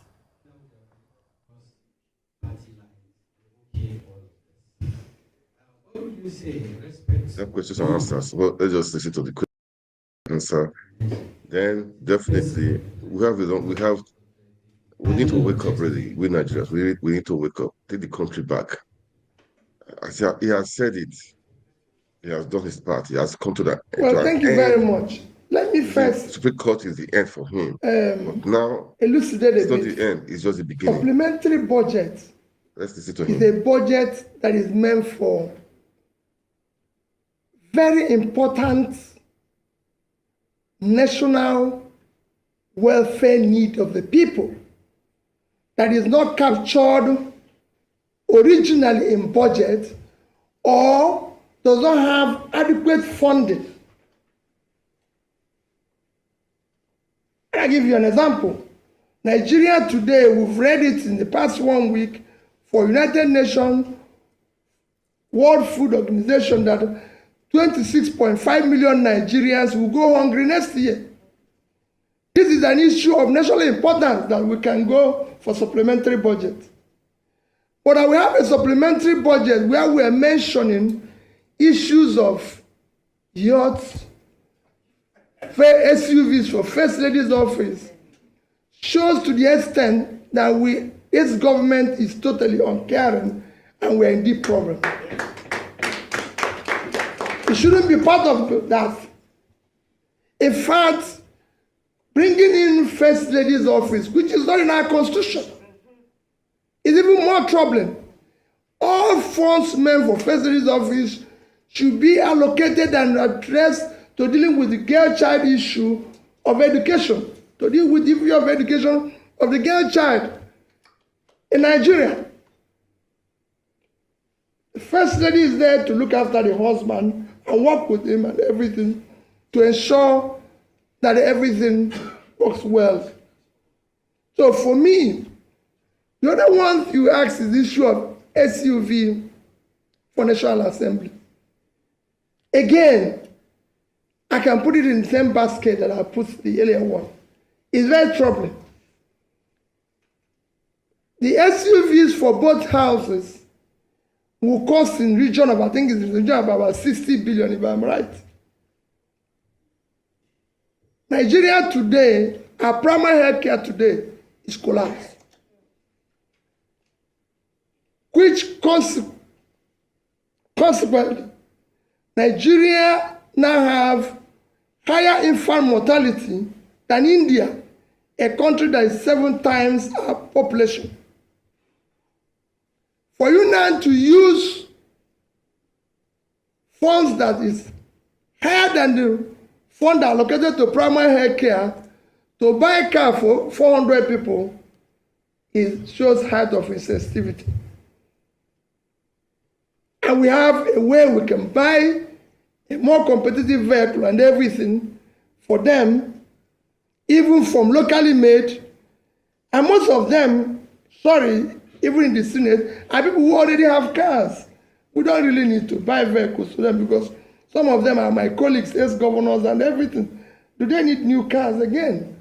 It is time we must check and show responsibility to what is happening. People, Nigerians are already scamping for food from waste bin, and we're doing this.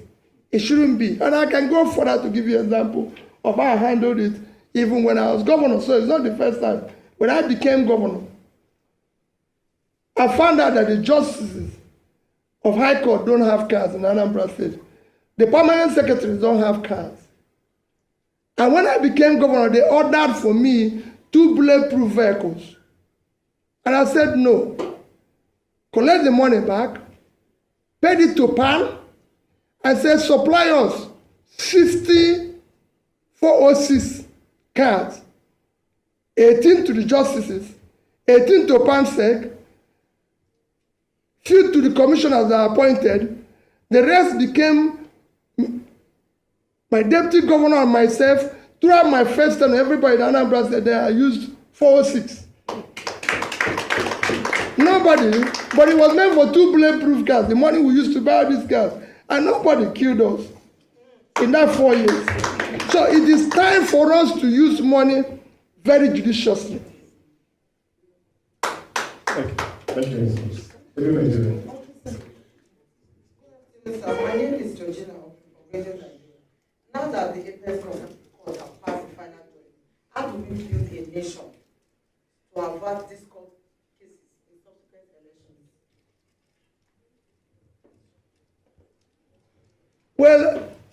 Well, as you can see, everybody have done now that all institutions are broken down. Like it's been now shown, it is now for all of us to work hard together to ensure that we save the country. Those who are in office do the right things. Those who are in opposition should ensure that the right things are done. And we will do so on our own part aggressively.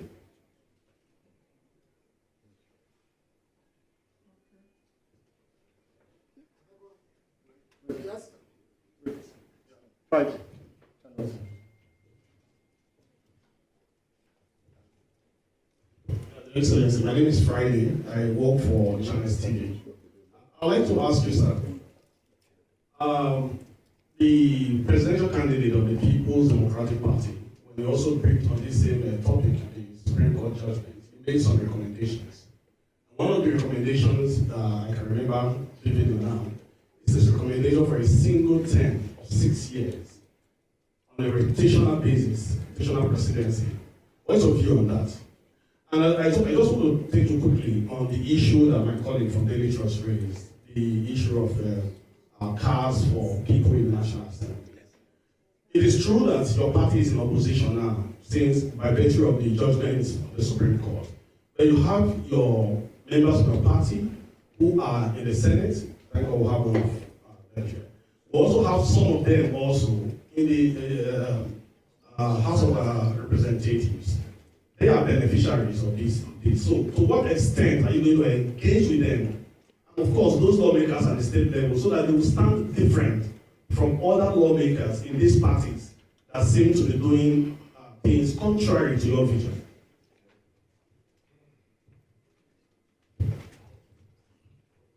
Let me start with the issue of Labour Party members in the House. I've actually discussed this issue with them. Surprisingly, I can tell you, I heard that these vehicles are official cars. And I don't know, they have to use it. It's meant for official vehicle. So it's not as if it's their vehicle that is meant for official cars and everything. Because we can pay for it and say, listen, if it's your car, you return it or do something. But they said it's official cars. And that everybody is meant to do it. You're meant to use it while you're in the Senate. But you know how things work here. It's not going to be like that. But, so, what I say people is that It won't be if Labour, if we were in office, nobody would have contemplated such. And that's where we want to go from. Because it is not enough to do the wrong thing and then start correcting it, but it shouldn't even be. Just like people are saying, oh, maybe the issue of years have withdrawn, or this one, it shouldn't even be mentioned in the first place, because it touches the sensibilities of people to do that. On issue of the single tenor, we campaigned vigorously on issue of restructure and reform. So that is clear.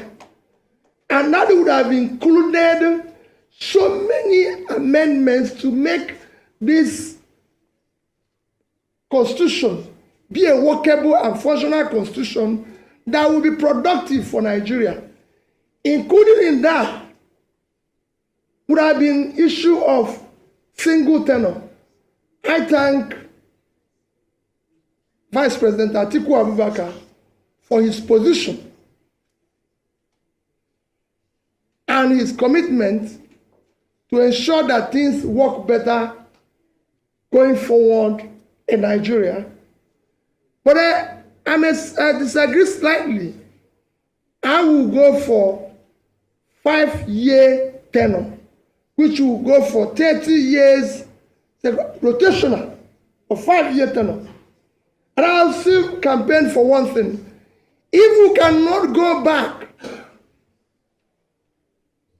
to issue of parliamentary democracy, we must have a quasi system that will allow our leaders elected, whether prime minister or president, to be able to be part of the legislature, especially to answer questions, maybe presidential question time or prime minister question time, instead of hiring surrogates and people who are not elected, who have nothing to be canvassing and telling us stories.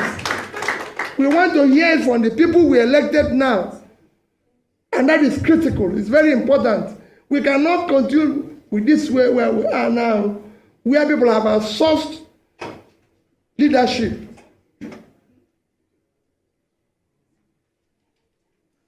Thank you. Hello. Okay. Hello.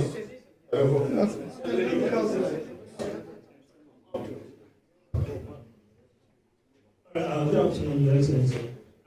I'm my name and I report for after the general election, there were calls for you and the presidential candidate of the People's Democratic Party to come together and unite to fight the APC government. And after the elections, people were still saying that if you had obeyed such calls, that we would have been having a different story. Do you regret not, answering those calls? And do we see you, collapsing your structure to have this kind of a thing in the future? Thank you. Thank you. We don't regret anything we did. We came out and campaigned on a new Nigeria. No other party did. And our position remain consistent. We're consistently consistent on that. On a new Nigeria. A Nigeria where things will be done properly. So we're not regretting anything. We don't know who knows tomorrow. If you can predict tomorrow, I don't think you'll be here. We can't predict tomorrow, but I'm telling you where we are. Our commitment is on a new Nigeria, and we remain committed to it.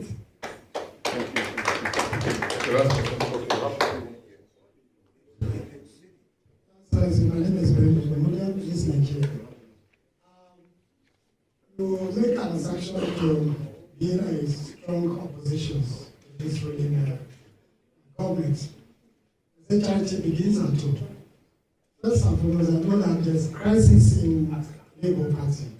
Even the German state There's a crisis in Edo. From what we have read so far and what we have seen so far, how do you intend to reconciliate everybody across the country so that you can have a viable opposition? Okay. I hope this is the last one. Yeah, the last one. The last one from the last one from the air. My addition is that since you have exhausted all the legal means to reclaim the mandate, many of your supporters, the young Nigerians, they are tired, thinking that is it going to remain like this with the way the Supreme Court, the Court of Appeal, and the Tribunal has settled this situation. So many of them are drawing back. What advice will you give to them to reclaim that hope of a new Nigeria?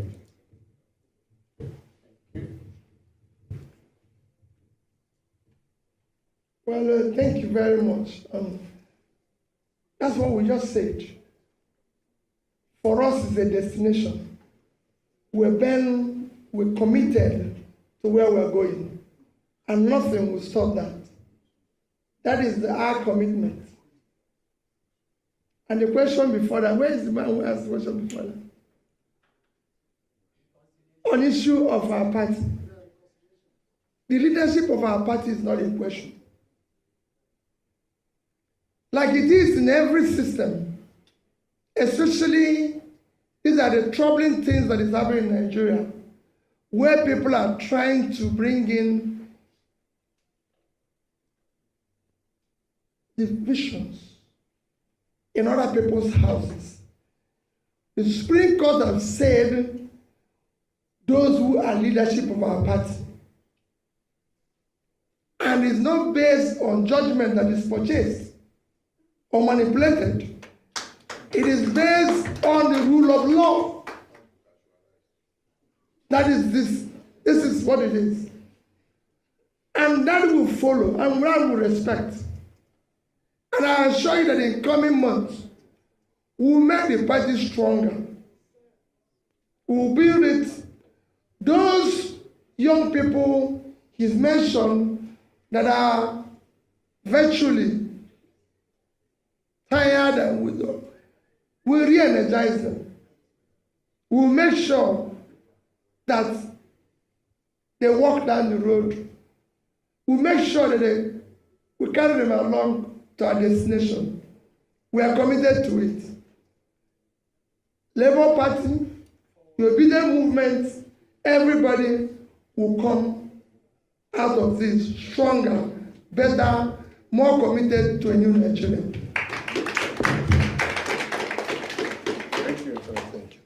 Thank you very much, distinguished ladies and gentlemen, for your patience. Thank you.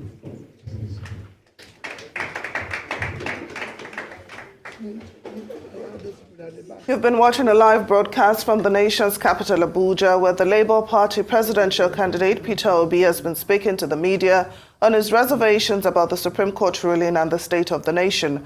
While criticizing the ruling of the Supreme Court, he also acknowledged that welfare of the judiciary is lacking while those in power live an ostentatious lifestyle.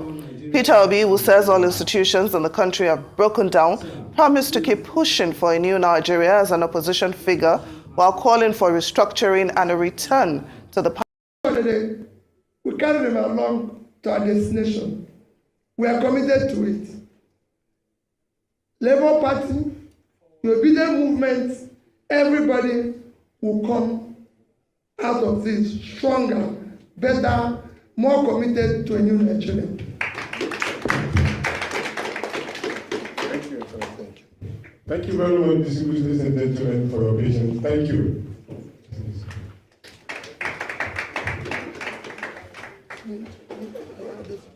You've been watching a live broadcast from the nation's capital, Abuja, where the Labour Party presidential candidate Peter Obi has been speaking to the media on his reservations about the Supreme Court ruling and the state of the nation. While criticizing the ruling of the Supreme Court, he also acknowledged that welfare of the judiciary is lacking while those in power live an ostentatious lifestyle. Peter Obi, who says all institutions in the country have broken down, promised to keep pushing for a new Nigeria as an opposition figure while calling for restructuring and a return to the parliamentary system of government. Yeah, and that was today's press conference. His Excellency Peter Obi, and we all heard him. Okay, on this evening, the verse, that he had a real interview with Arise TV. I love that. He says it as it is. No holding back. As it is. Look, Nigeria, the ball is in our court. The ball is in our court. We have to take it back. Nigeria is now or never. I love that song by Sono Kosun. Nigeria is now or never. Whether we lose it, whether we win it, or we lose it forever. Either we lose it, either we win it, or we lose it forever. This is the time right now, man. Yes, Supreme Court has failed the people woefully. They used to say Supreme Court is the highest, it's the highest hope of the common man. But man, it's just the frustrate the common man. That is the truth. And we are Nigerians, I don't really get it. Seriously. They are used to bearing suffering. Not for how long, man. For how long we continue to live like that? Enough is enough. We have to take Nigeria back. I will play the interview of Amentati with Arise TV this evening. He has said it that the power belongs to the people. It's now left for the people. It's now left for the people. Guys, let's help our country. Let's help our people. Let's help the people that are defenseless. We have the nation is over 200 million in population. Not just a few rascals that are doing as they are doing what they like, and it's just those in diaspora. We in diaspora, we think it's not.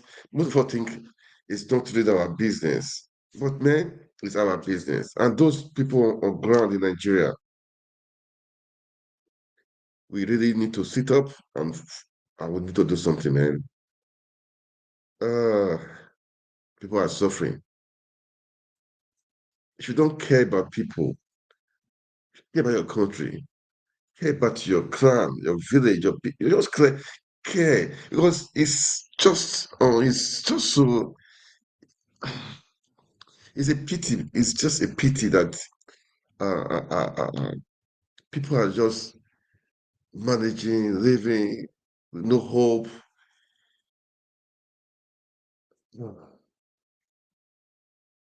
It's I don't know. It makes me annoying. It makes it. At times when you watch that video of Toby, you see person with passion. These are people with plans of how to take out people from poverty. This government, they have no plan for you. They are thinking of buying SUV, having yachts, buying SUVs for the first lady office. That's what they are interested in. Looting and looting. And these monies are borrowed money. Some are not even borrowed. They pay on credit, hoping that they will pay with something, with crude oil in later day. It's pathetic. They are storing. They are storing. It's like they are storing debt for the children, for the future generation. Let me tell you one thing. They say the youth owes tomorrow, or the youth are the death of tomorrow. No, it's not tomorrow. The youth are the death of now. We want it now. Look, these guys have been in power. They've been there for the past four. If you look at all of them, they've been in Senate, from Senate to governor, governor to Senate. They've been there in Senate. Then from there to minister. They've been there for good years. So where would the youth now enter? Now, youth is no longer not is no longer for tomorrow. For tomorrow, youth now, the leaders of now, youth, Nigerians. I don't know how to say it. We need to wake up. We need to wake up and change the system. You know, Buhari and the rest, they were Minister of Petroleum when he was 20s. Governor when he was, I think, 30s. Most of this generation now from taking over affairs. What stops us? Must we be bowing to all these people? You know, must you be servant or a slave forever? How long are you going to live this life? That you just want to be, be dobale, be worshiping people. This is annoying, man. It's just annoying. Let me play the video of Dati. When you watch the video of Dati, and if you don't have a rating, if you don't want to take your country back on your own, that means you need deliverance. I don't know who will deliver you.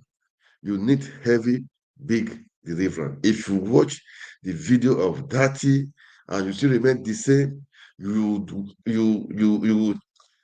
still be hoping for 2017, 2027. That means, man, you don't care for yourself. You don't care for the life of your children. You don't care for the world you live in. You don't want to. You don't care. But that means, even if you're a beneficiary of what is happening, the corrupt system, the illegality, you have to sit down to think. Life, power comes and go. What will your legacy? What are you going to leave behind for your children, for the children unborn? Is it houses? Is it mansions? Still, built with. I'm not against all those stuff, man. Okay, it's nice, but built with stolen money. You should be proud that there is healthcare. You built a healthcare. You built schools for people in your village. This is what should be your pride. What you should be thinking. Okay, this is what I will do. I may have a foundation. Have scholarship, helping people. This is what to be thinking about. But some people, they just, I don't know, steal the money and they think that is just that is all that is all about.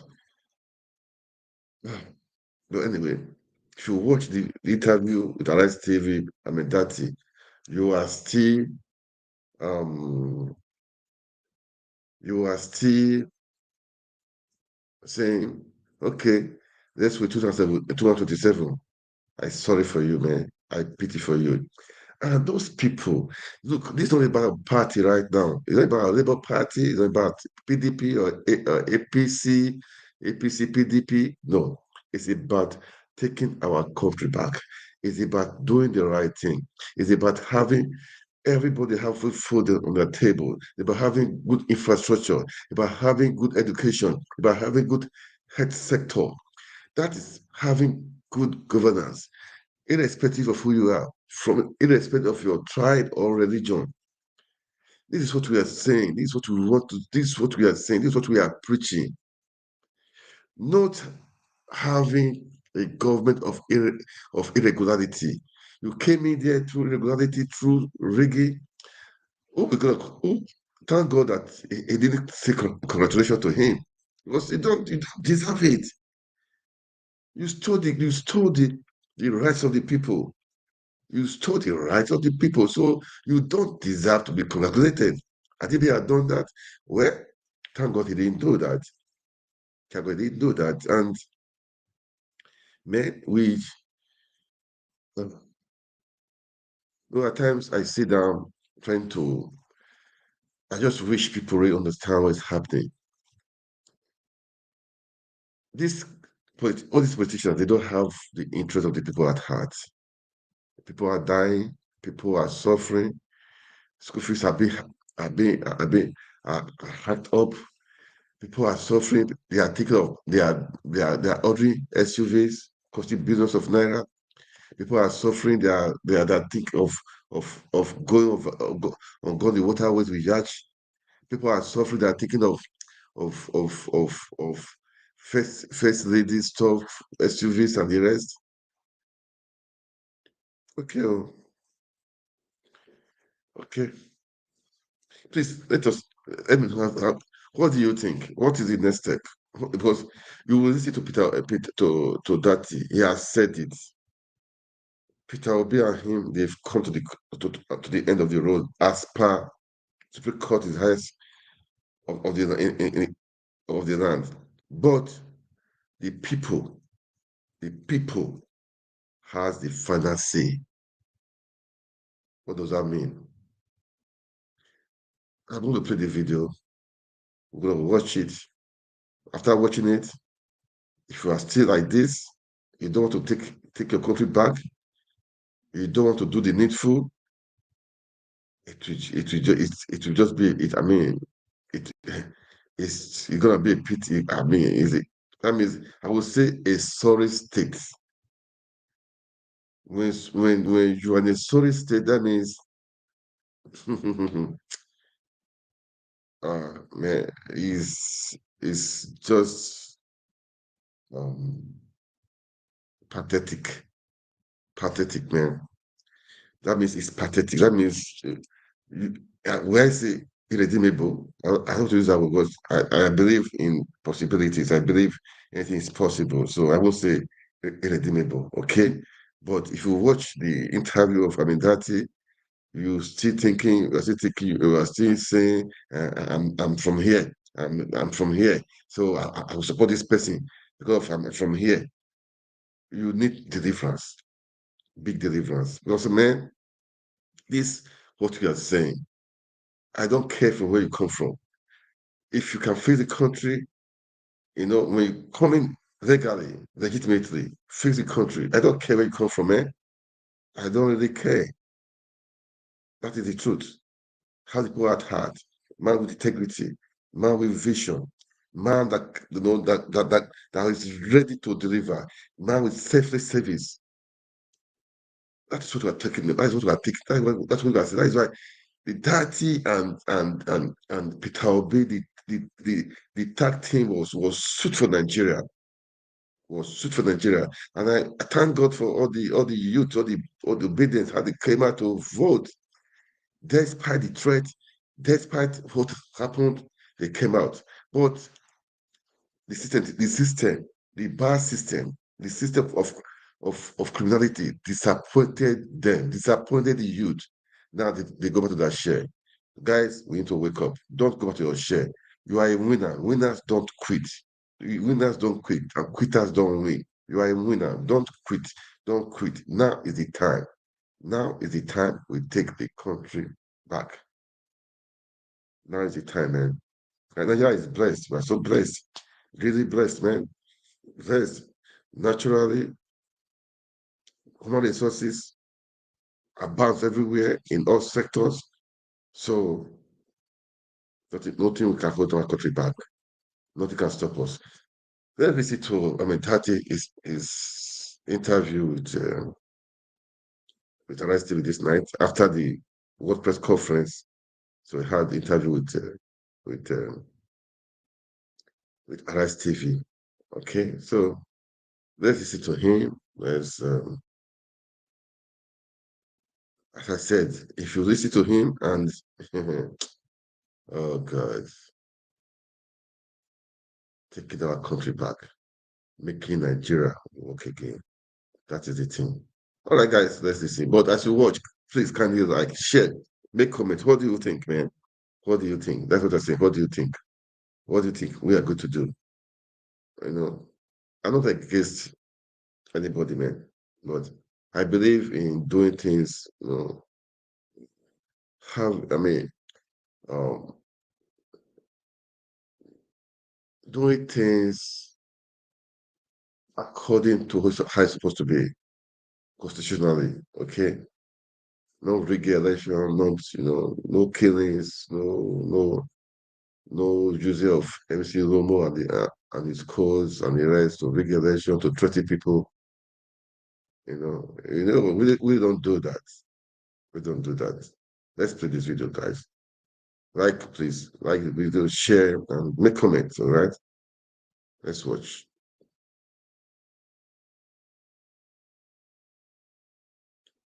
Sorry, just a moment, please.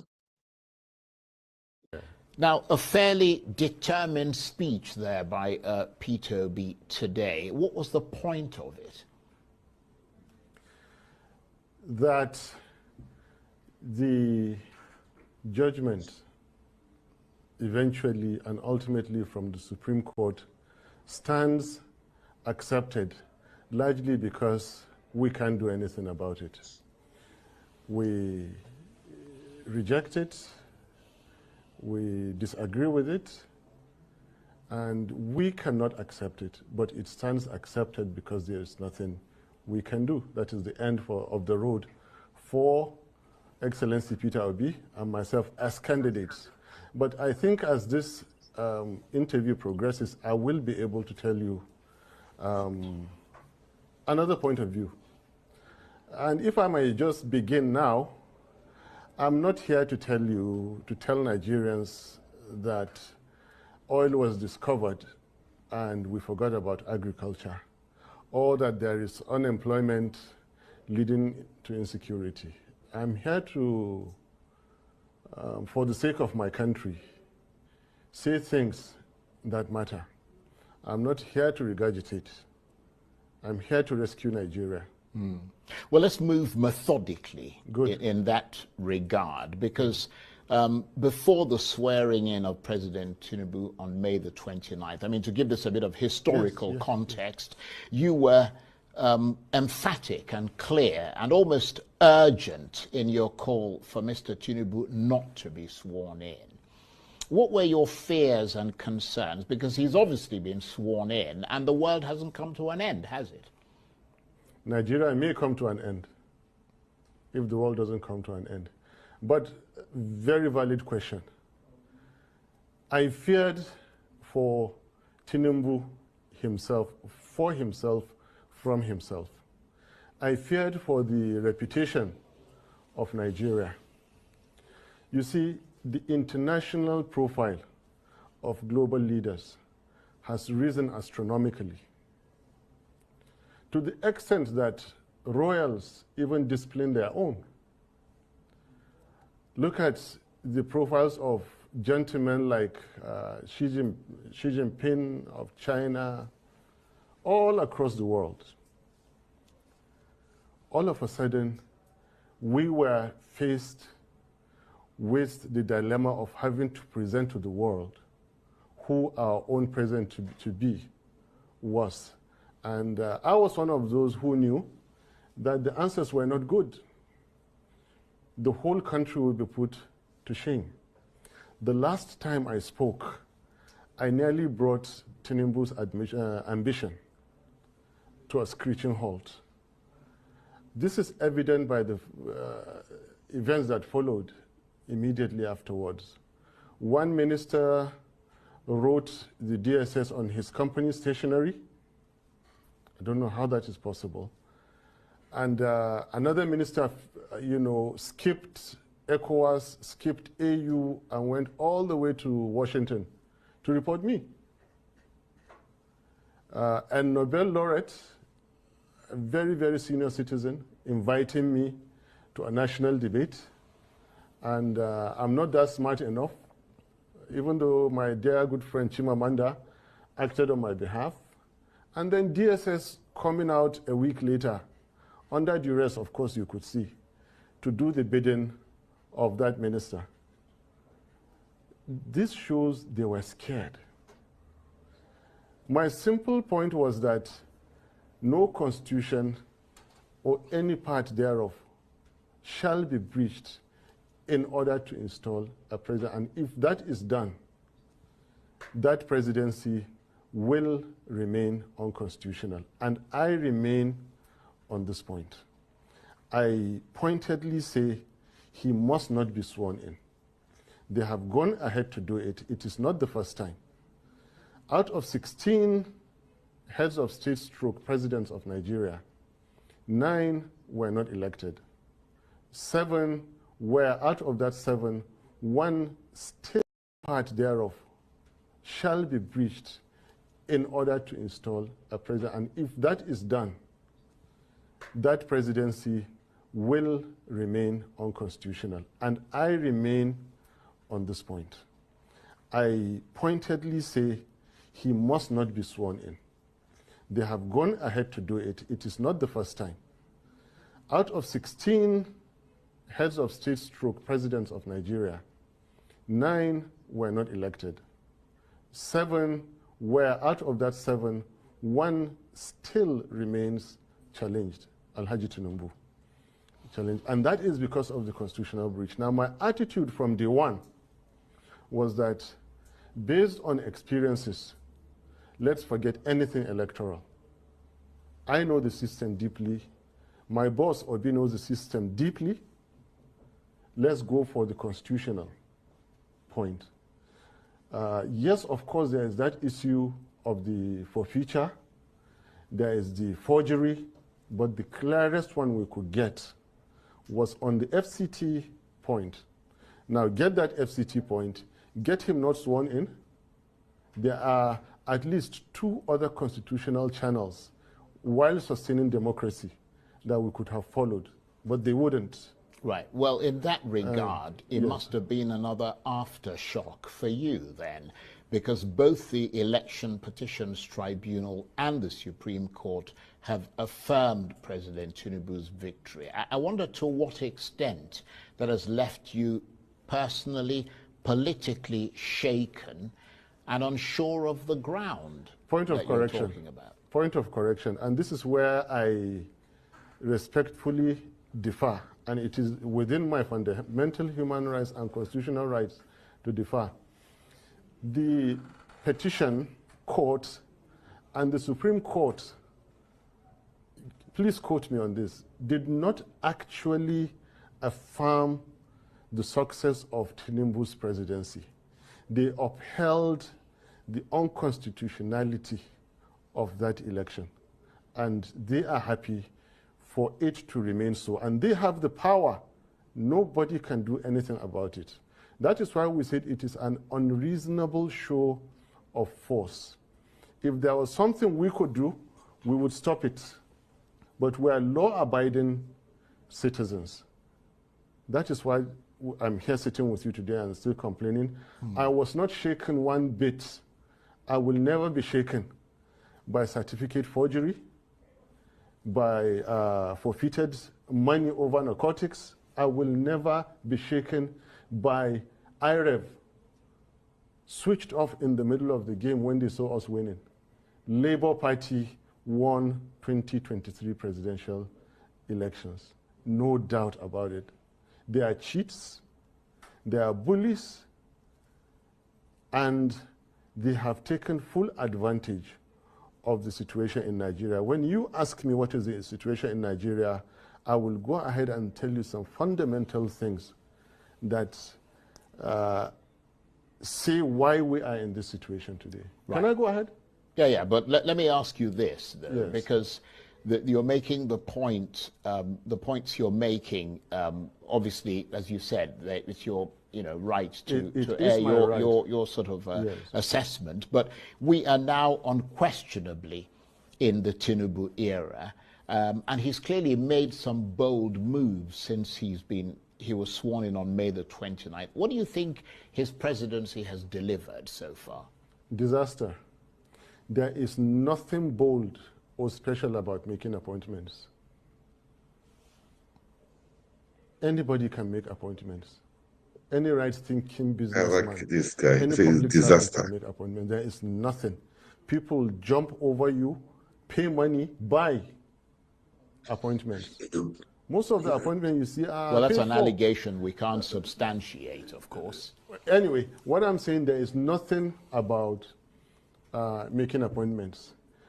You should be talking about the Naira has fallen down to 1,250. You should be speaking about 26 Nigerian soldiers that were killed in neighboring Niger State, something that has never happened in all Nigerian military missions throughout Africa. Nigerian military are dreaded because they are good, they are professional, yet in our backyard they kill our soldiers under Tinubu. What is bold in having your soldiers being killed?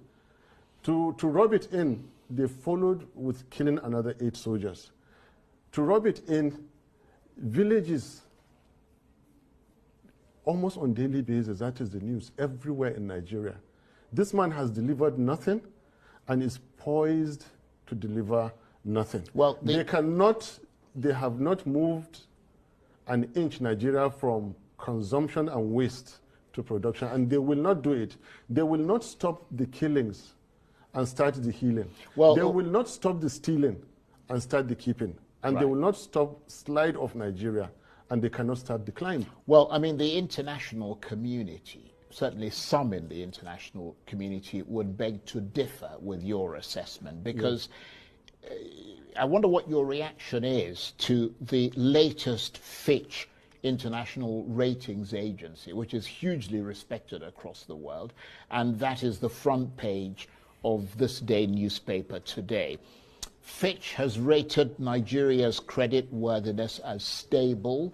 It's given it a B-. I mean, surely that suggests that international confidence, and it did actually say that, in the Tinubu government is growing. Well, can I just make the point? Even though, in fairness to some of the points that you're making, according to Fitch, that rating is constrained by what they described as weak governance, low non-oil revenue, security challenges, which you talked about, high inflation, low forex reserves, and weakness in the exchange rate framework.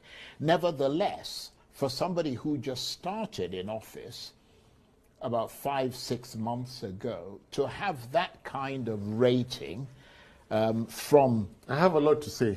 Yeah, go ahead. To have that kind of rating is pretty impressive, isn't it? Charles, it would have been more productive if you listen to Nigerians on the streets. More productive if you go into the villages and find out from those whose families are abducted.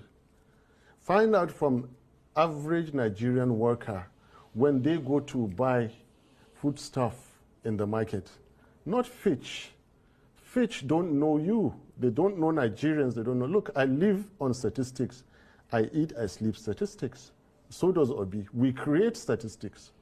Yeah, really. But Fitch are the people who give... Are you forgetting... Who impress the international community to bring their investment into this country? Are you forgetting the likes of Fitch and those rating agencies are those who were largely responsible for the 2008-9 financial crisis? But look, let's not go into those lines. Let's come back to Nigeria. All I'm telling you, you're looking the wrong way. If you want to know what's happening in Nigeria, come to us in Nigeria and don't read those statistics because they are misleading. They always speak about growth. It's not growth actually that matters, those figures that give you, because there is nothing as misleading as far as welfare is concerned as growth. The stethoscope you use in measuring the heartbeat of an elephant, for example, China, cannot be the same one you use to measure the heartbeat of a rat. Smaller countries, I won't call any country a rat. Do you understand? Leave that aside. Let's come back to Nigeria and speak about what is happening in our streets, in our villages, in our markets. These people have not done any bold step.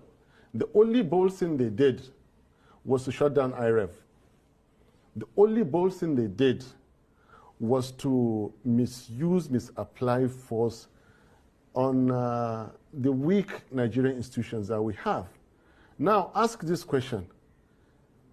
For someone that has been playing God, in quotes, for such a long time like Alhaji Tinubu, and it is time for a mortal, like maybe Obi, or somebody to put him in his right place. For someone who has wielded so much power in a country like Nigeria, where is that power in the last 6 months for them to apply in our welfare and our security? They cannot do it. They are in power for themselves, for their ego, for their wealth, for their comfort, for their own considerations, not for Nigeria. We are pained about every soul that is killed, that is abducted and killed. We are pained by every naira that is paid as ransom. And we are committed to stopping that. And stopping we will. And I'm telling you, give these people... as a member of the opposition? Stopping we will whenever we get the power to do this. So between now... let me finish. Mm-hmm. Where is the power, the same kind of power they used in getting Mahmoud Yakubu 4 a.m. to declare them against the provisions of the Constitution? Where is that power to prop up the exchange rate of Naira, to stop the killings? They don't have it, and they will not do it. Well, you did say that you wanted to move forward, because obviously we've established the fact that the election is over. You have grievances against the results, but he's been affirmed by the Supreme Court. You said methodical. Let's now be methodical. What I want to tell you is that the big picture, we say democracy is government. Well, let me just go.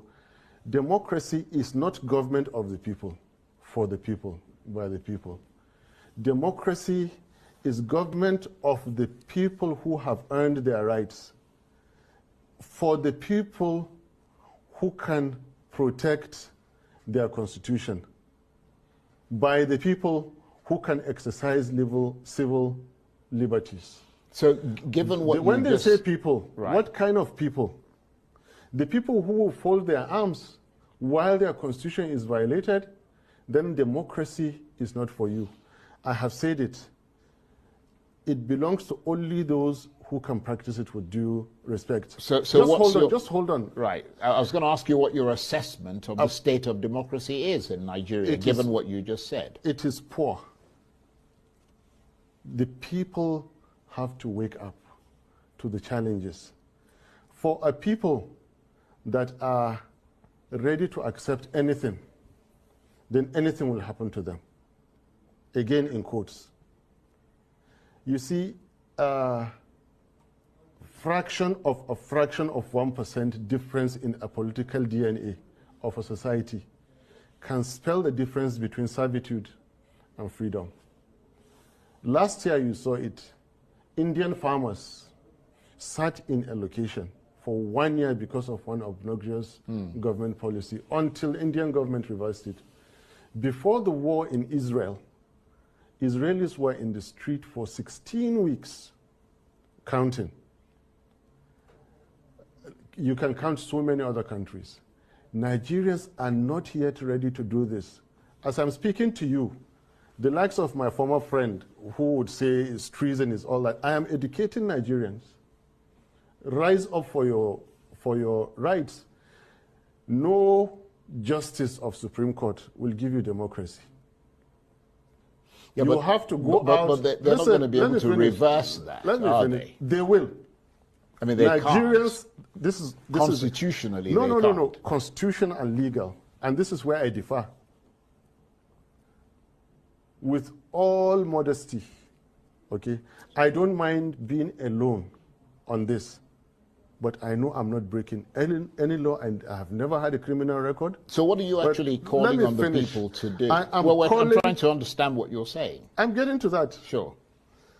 We're running out of time. So I'm saying that, and again, this is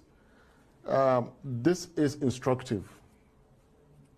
I'm saying that we, the people that stood to form the Nigerian Constitution today, it is not over. For we, the people, power is that which remains standing when there is nothing to oppose it. A leader is he who remains followed when there is nobody to challenge. Authority is that which is implemented when there is nothing to stop it.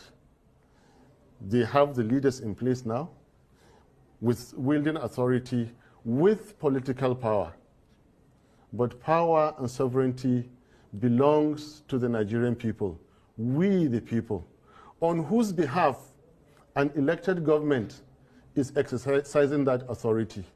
Now, where the people are dissatisfied with the rulings of their courts, they own Nigeria.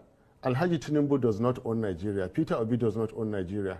Yeah, but the Nigerians on the streets own Nigeria. But the and APC, listen, I'm getting to the point. The APC would argue that you don't own Nigeria either. That you have a portion of the electorate that voted for you. I'm not telling you it is not over. I'm telling you it is not over.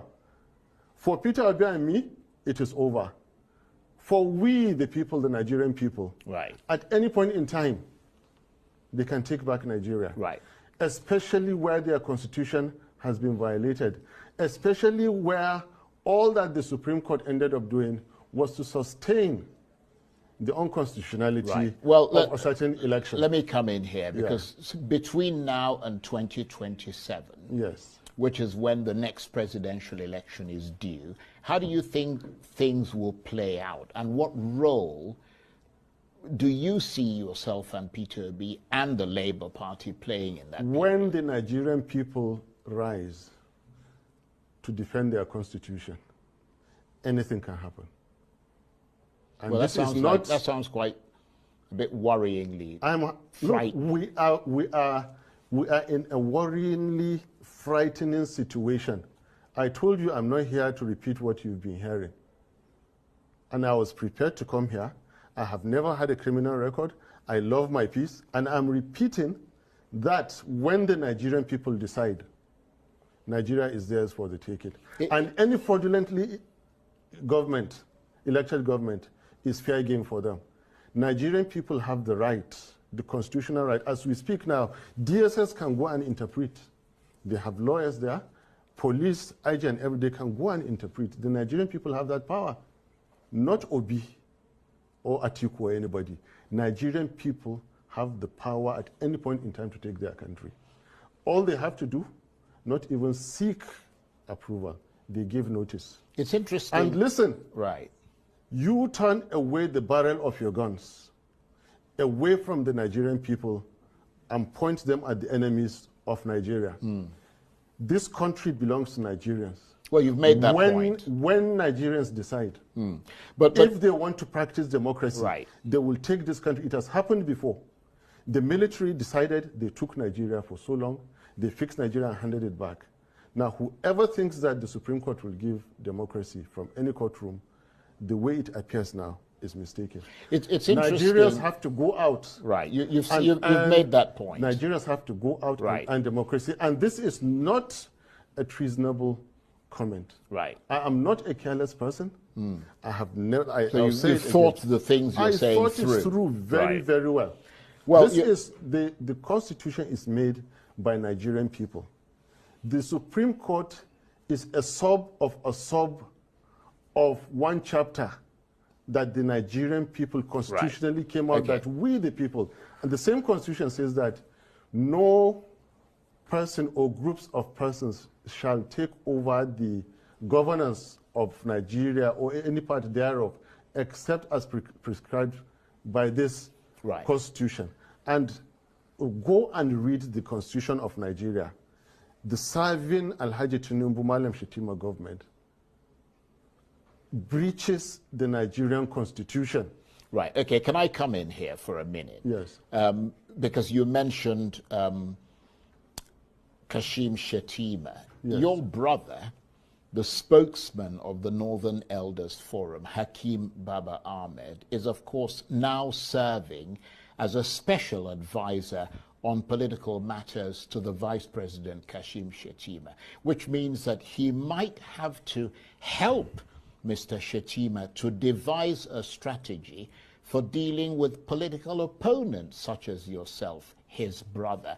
Does that rub you up the wrong way, given all the things you've just said about that government? Your own brother is now working for them? Charles, I am after the government. I'm not after appointment. I am after the president and the vice president who were fraudulently elected, unconstitutionally elected. I cannot come down to speak about any appointment. He is by far my senior brother. So there's no way to say he's an adult or he has his own rights or his own life to live. Our politics are completely detached. And in fact, it is his boss I know, not him. And his boss, since you brought this question, he is not exactly a responsible gentleman. With all the things they've been doing, now you brought up this issue, I didn't want to talk about it. You see, they attempted something on my safety, on my security, and I was able to find out 10 minutes to time. And God's so kind, I was able to avoid. They tried any appointment. He is by far my senior brother. So there's no way to say he's an adult or he has his own rights or his own life to live. Our politics are completely detached. And in fact, it is his boss I know, not him.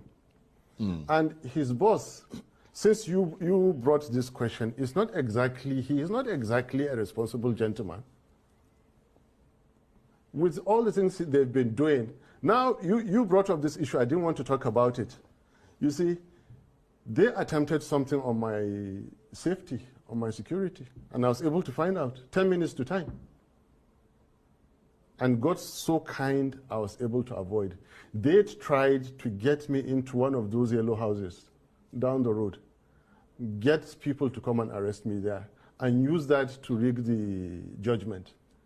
I became so inquisitive, and I dodged within 10 minutes, only for me to come and find out, based on strong suspicion, where it came from. And with what I see, then the strangulations in Lagos in the past, yes, they happened, and they were for a reason. The people gunned down in Borno State, it happened, and yes, it was for a reason. I think Peter Obi-A and myself have been lucky to have stood today to give that press conference. So the least, taking my senior brother to give him an appointment, is the least of my worries. I am not worried about any appointment. Right. Well, let me bring in another. If he likes, he can go and take the entire Baba Ahmeds and give them ministers. I don't mind. Well, let me try. I will still. You still stand by the things you say. It is an unconstitutionally which is Supreme impressive that you stand firmly by your beliefs. Yes. But you were called fascist by the Nobel laureate Professor Wole Soyinka because you and Peter Obi claimed you had won the election. He used those words. He accused you of trying to force a lie on the Nigerian people. How much did that broadside affect you, coming from someone with such a stature as Wole Soyinka? Please, I respect him too much, and I have more important issues to discuss. Let's go to another question. Right, so you don't want to talk about it. I don't talk about okay. Soyinka. Come back to Shetima, and I'll talk about Shetima. Well, let me talk about something. A very irresponsible gentleman. Let me talk about something that is imminent. Be he the vice president or whatever that he is, I'm telling you that he has conducted himself in so many ways in these 6 months that demean the office of vice president, and I'm not happy about it, especially the way he's been treating our elder, Atiku Abubakar. For God's sake, Atiku Abubakar is getting to 80. He is by no measure of imagination Shetima's mate. How can Shetima come out and say that the Kanuris crack jokes with Fulanis, therefore he's going to retire him to Dubai or Morocco? And these are very personal issues. What kind of an irresponsible statement is that to make? Well, I am not privy to having said that. For him, I am, and it is true. And obviously, the vice president's office. So what I'm saying is that leave Soyinka out. Yeah. Bring who matters to me, like Shetima. Bring Alhaji Tinubu. Look, even Tinubu, I have much respect for Tinubu. You heard Shawari criticizing me for me calling Tinubu uncle. I call him Uncle. I said, you saw the picture that I went to greet him in the mosque, and they said that I went to plead. No, it's just respect. But the fact that I respect his age doesn't mean that I will not call him a drug dealer. Yeah, well, or a certificate forger. Well, I don't think you should call him those things. I will, unless you have That is why I said do not evidence swear him in. Yeah, the evidence is there. Yeah, but can I just make the point that on Arise News, they have a right to reply to the things that you said. One of them will come tomorrow. And we're giving them that. One of them will come tomorrow. Let them come and say that. We're giving them that right. Let them come and say that he didn't forfeit $460,000. Well, let them come and say that the I want to tackle you. I want to bring up issues, and I don't mean to interrupt you. My apologies, but I want to deal with issues because we've got about 5 minutes or so left. I want to deal with issues that are upcoming because you did say at the outset you wanted to move forward. Off-season elections are, of course, due on November the 11th in 3 states, Kogi, Bayelsa, and Imo. The Inspector General of Police has just redeployed the Commissioner of Police. That's not my line. Leave in it. Imo. I don't have any answer for you. That's not my line. Right, because I was going to ask you, is it, I mean, we saw, for example, to assess the chances of the Labour Party there. That's not my line. Come back to the substance of democracy, of what the Fourth Republic has done. You know, we all have our specialities in this game that we do. I don't know about those elections. Yeah, but you're the vice presidential candidate of the party. And the more your party gains political traction, speak to me on the more it is good for you. I know, speak to me where I have strength on. That one is for the party chairman and His Excellency, my boss, Peter Obi. They can handle that, but come back to the issue of constitutional breach. Come back to the issue of the rights of the Nigerian people.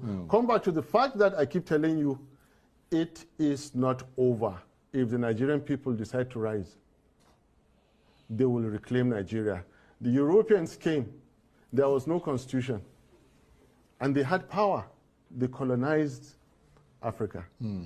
So power is when you have the power to do and nobody can say. Now, Nigerians can take this power because their constitution has been breached. Right. That constitution is their own. They had faith. Right. Nigerians had faith. I think you've made that point over and over again. Right. We've got about 3 minutes left. Yes. What is your next move?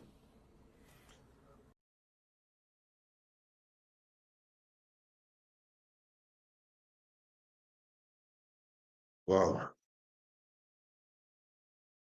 Wow. That was the interview today. I was expecting it to, that was just about 2 minutes to the end anyway. So, I mean, it was a full video. You can see it was a really full video, man. Look, you've watched this video. You've listened to what His Excellency said. Peter Obi said during the World conference. I'm listening to that here, what he said. We have to take our country back. It's plain and clear. You don't need to hear any other thing again. You don't need a soothsayer again. You don't need an interpreter again. Even if you don't hear, say you are deaf, you don't hear. This one, definitely you will hear it. The power belongs to the people. The people have to take it back. The people got to take it back. Look, man, he has spit it out. He has said it all. I don't know what you guys want to hear again.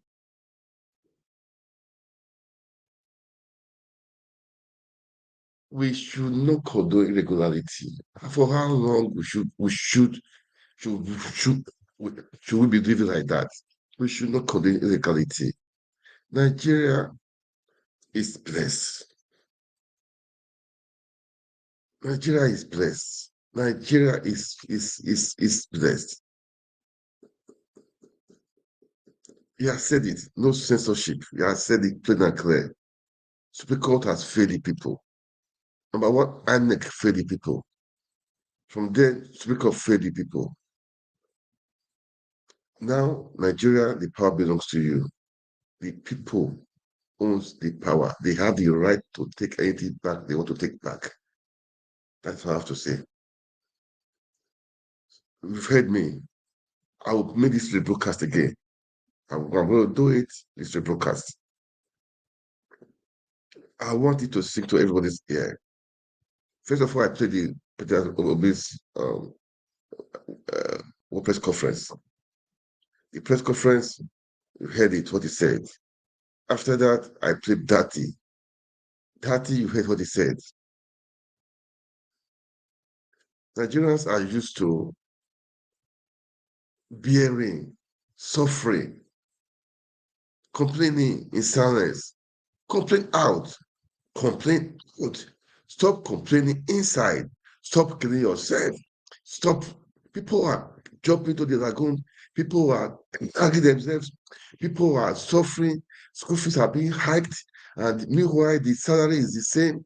The jobs for people, they are silent. People are stealing money. They are buying SUV. They are talking of yacht. They are talking of first lady SUVs. They are talking of of senators and reps having SUVs for what? Yes, they say it's official car. Look, we have to fix the people first. The people are suffering. Healthcare is poor. Education. Oh, I saw a video. Oh God. Public school. Public school. No roof, nothing. I never really know it's been like this, really. That that was a school, one of the best schools in that one of the best schools in that state. Last time they told me that the school they don't have teachers. I think they said they had just few teachers. I said, "Are you serious?" Class one, those days class one. That time, okay, they have class one to class five. Now before the JSS stuff and SS stuff, we used to have maybe one to E or to F, then two to E or F. We class different teachers. Now they don't have that. One guy will be teaching physics, teaching chemistry, teaching mathematics. I said, are you serious? I was just thinking, I said, this can't be true. And this is one of the schools that was one of the best schools there. So I don't wonder those other schools, what would be right now the outcome right now. I just wonder now. And this is what they don't care. This is that they don't care. They allow the private institution to take over everywhere. I'm not against that, man, which is very good to supplement their education. But the school fees for the people that don't have the money, how can they pay it?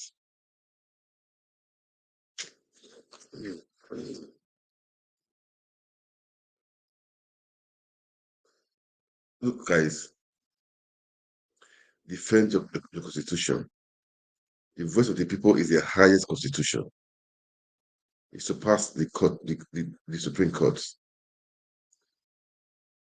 If the country is doing well, it depends on you. If the country is doing bad, it depends on you. Stop blaming the politicians because you have the power to change what you want to change. Enough is enough. You have the power to change what you want to change. Enough is enough. All those in diaspora, those obedient, please, now is the time. If you don't give up, if you don't lose hope, the battle has just begun. We heard Excellence Peter Obi saying that the battle has just begun. This is just about 18 months. The battle has been just about 18 months. And we've done excellently well. Kudos to everyone, but we should not give up. We should not give up. That is the slogan right now, taking our country back, making Nigeria work again. The voice of the people must be heard. It must be heard. And it will be heard. It will be heard.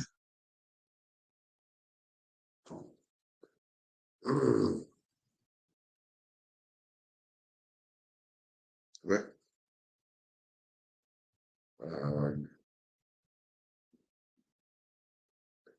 let me say one thing. What we are doing is not personal thing. It's not for personal interest. I don't know Peter Obi. I don't know anybody in the Labour Party. I don't care to. I don't want to know those people. I don't really. For me, I don't belong to any of. I don't. I don't know. What was? It's not for personal interest. Don't know that somebody will say tomorrow. No, we want the goodness of our country. We want our country to prosper. We want the people to. We want the best for our country. That's what we are. That's what we are. That's why we are doing this. We have people on Twitter talking, speaking. They just want the best. They want people to know the truth. They want people that are suffering to come out of that poverty, out of that slavery, out of that bondage. They should not, they should stop worshiping people. They should respect, they should come out of that share. They should be themselves. You have something inside you, something God has deposited inside of you to make you great. Bring it out. Stop begging all these politicians. Bring it out. You can be the senator. You can be the House of Rep. You can be the House of Assembly. You can be the councillor. You can be the chairman. You can be the governor. You can be the president. You can do it, man. Don't think you don't have the resources. Everything is inside of you. Everything is inside of you. Just you also want to do, just break it out. Believe it. Just believe. You can make it happen. Break out that fire in you, man. Change situation. Change things. Change the country. Change things. Change the system around you. You've suffered for too long. Come on. You suffer for too long. You suffer for too long. Enough is enough. Enough is enough.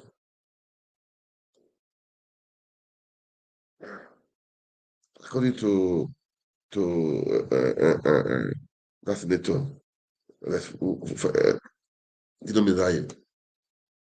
If you talk, you die. If you don't talk, you die. So just talk. Talk. Quiet, you are dying, you are killing yourself, jump into the lagoon.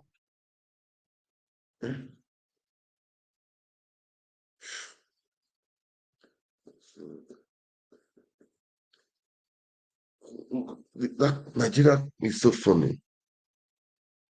It's so funny. Okay, now, last time in Enugu State, the court declared that Peter Umba had no case to answer, that is free, no shaking, all the petition against him. I mean, he holds no water. NYC came out to say that what the guy presented is forged. It's not from the they came out to say it, to give the evidence that thing did not cause. It's not from them that the guy forged it. Today, the court has ruled. Oh God. Nigeria is a comedy. Nigeria, court has ruled that court has disagreed that what NYC said. They disagree with them. They have authenticated the certificate Pitamba presented. They said it's correct, that it's not forged, that they said it's authentic. Not just only that, they awarded I think, how much was it? I think 5 million naira in damages to Umba. And NYC should pay it. for them to say that the certificate was not from them. Is Nigeria not a funny country? Judiciary is that not a funny country? I mean, judiciary is that a funny establishment? I produce this now, this phone. Somebody said, I produce iPhone. Somebody brought an iPhone. They called me. I said, this iPhone you brought, it's not from me. I didn't do this iPhone. Then you, the judge, that said that I'm lying. That I am lying. I should pay fine for saying that thing was forged. It's me that it's from my office. It's me that I own it. I see this one. It's not. I did not do this iPhone. This I know my iPhone. I do. You are saying I'm lying. Nigeria, God help Nigeria, man. God help Nigeria. Nigeria, God help Nigeria. I don't know what to say, but the power is in our hand, guys. You out there, take your country back. Take your country back. I mean, that has said it all. He has said it. Judiciary has failed. INEC has failed. Now, Nigerians, don't fail yourself. Don't fail your children. Don't fail the people yet unborn. You have to take your country back. The word is enough for the wise. With this, I'll call it a day. God bless you. God bless Nigeria. Definitely, I will make a little podcast of this. I want you to like, share, make comments. What do we do next? What is the next step? What do we do next? We have to take our country back. They have said it all. They have come to the climax. Supreme Court has ruled. We don't trust. They failed. They have failed. They have failed. But the power belongs to the people. It's in the Constitution. The power belongs to the people. What are you going to do? What? Make your comment, okay? I want to see comments. I want to see comments before tomorrow evening. I want to see a lot of comments. What are we going to do? What do you think you can do? That is it. Make the comments and let's make it work. We have to make it work.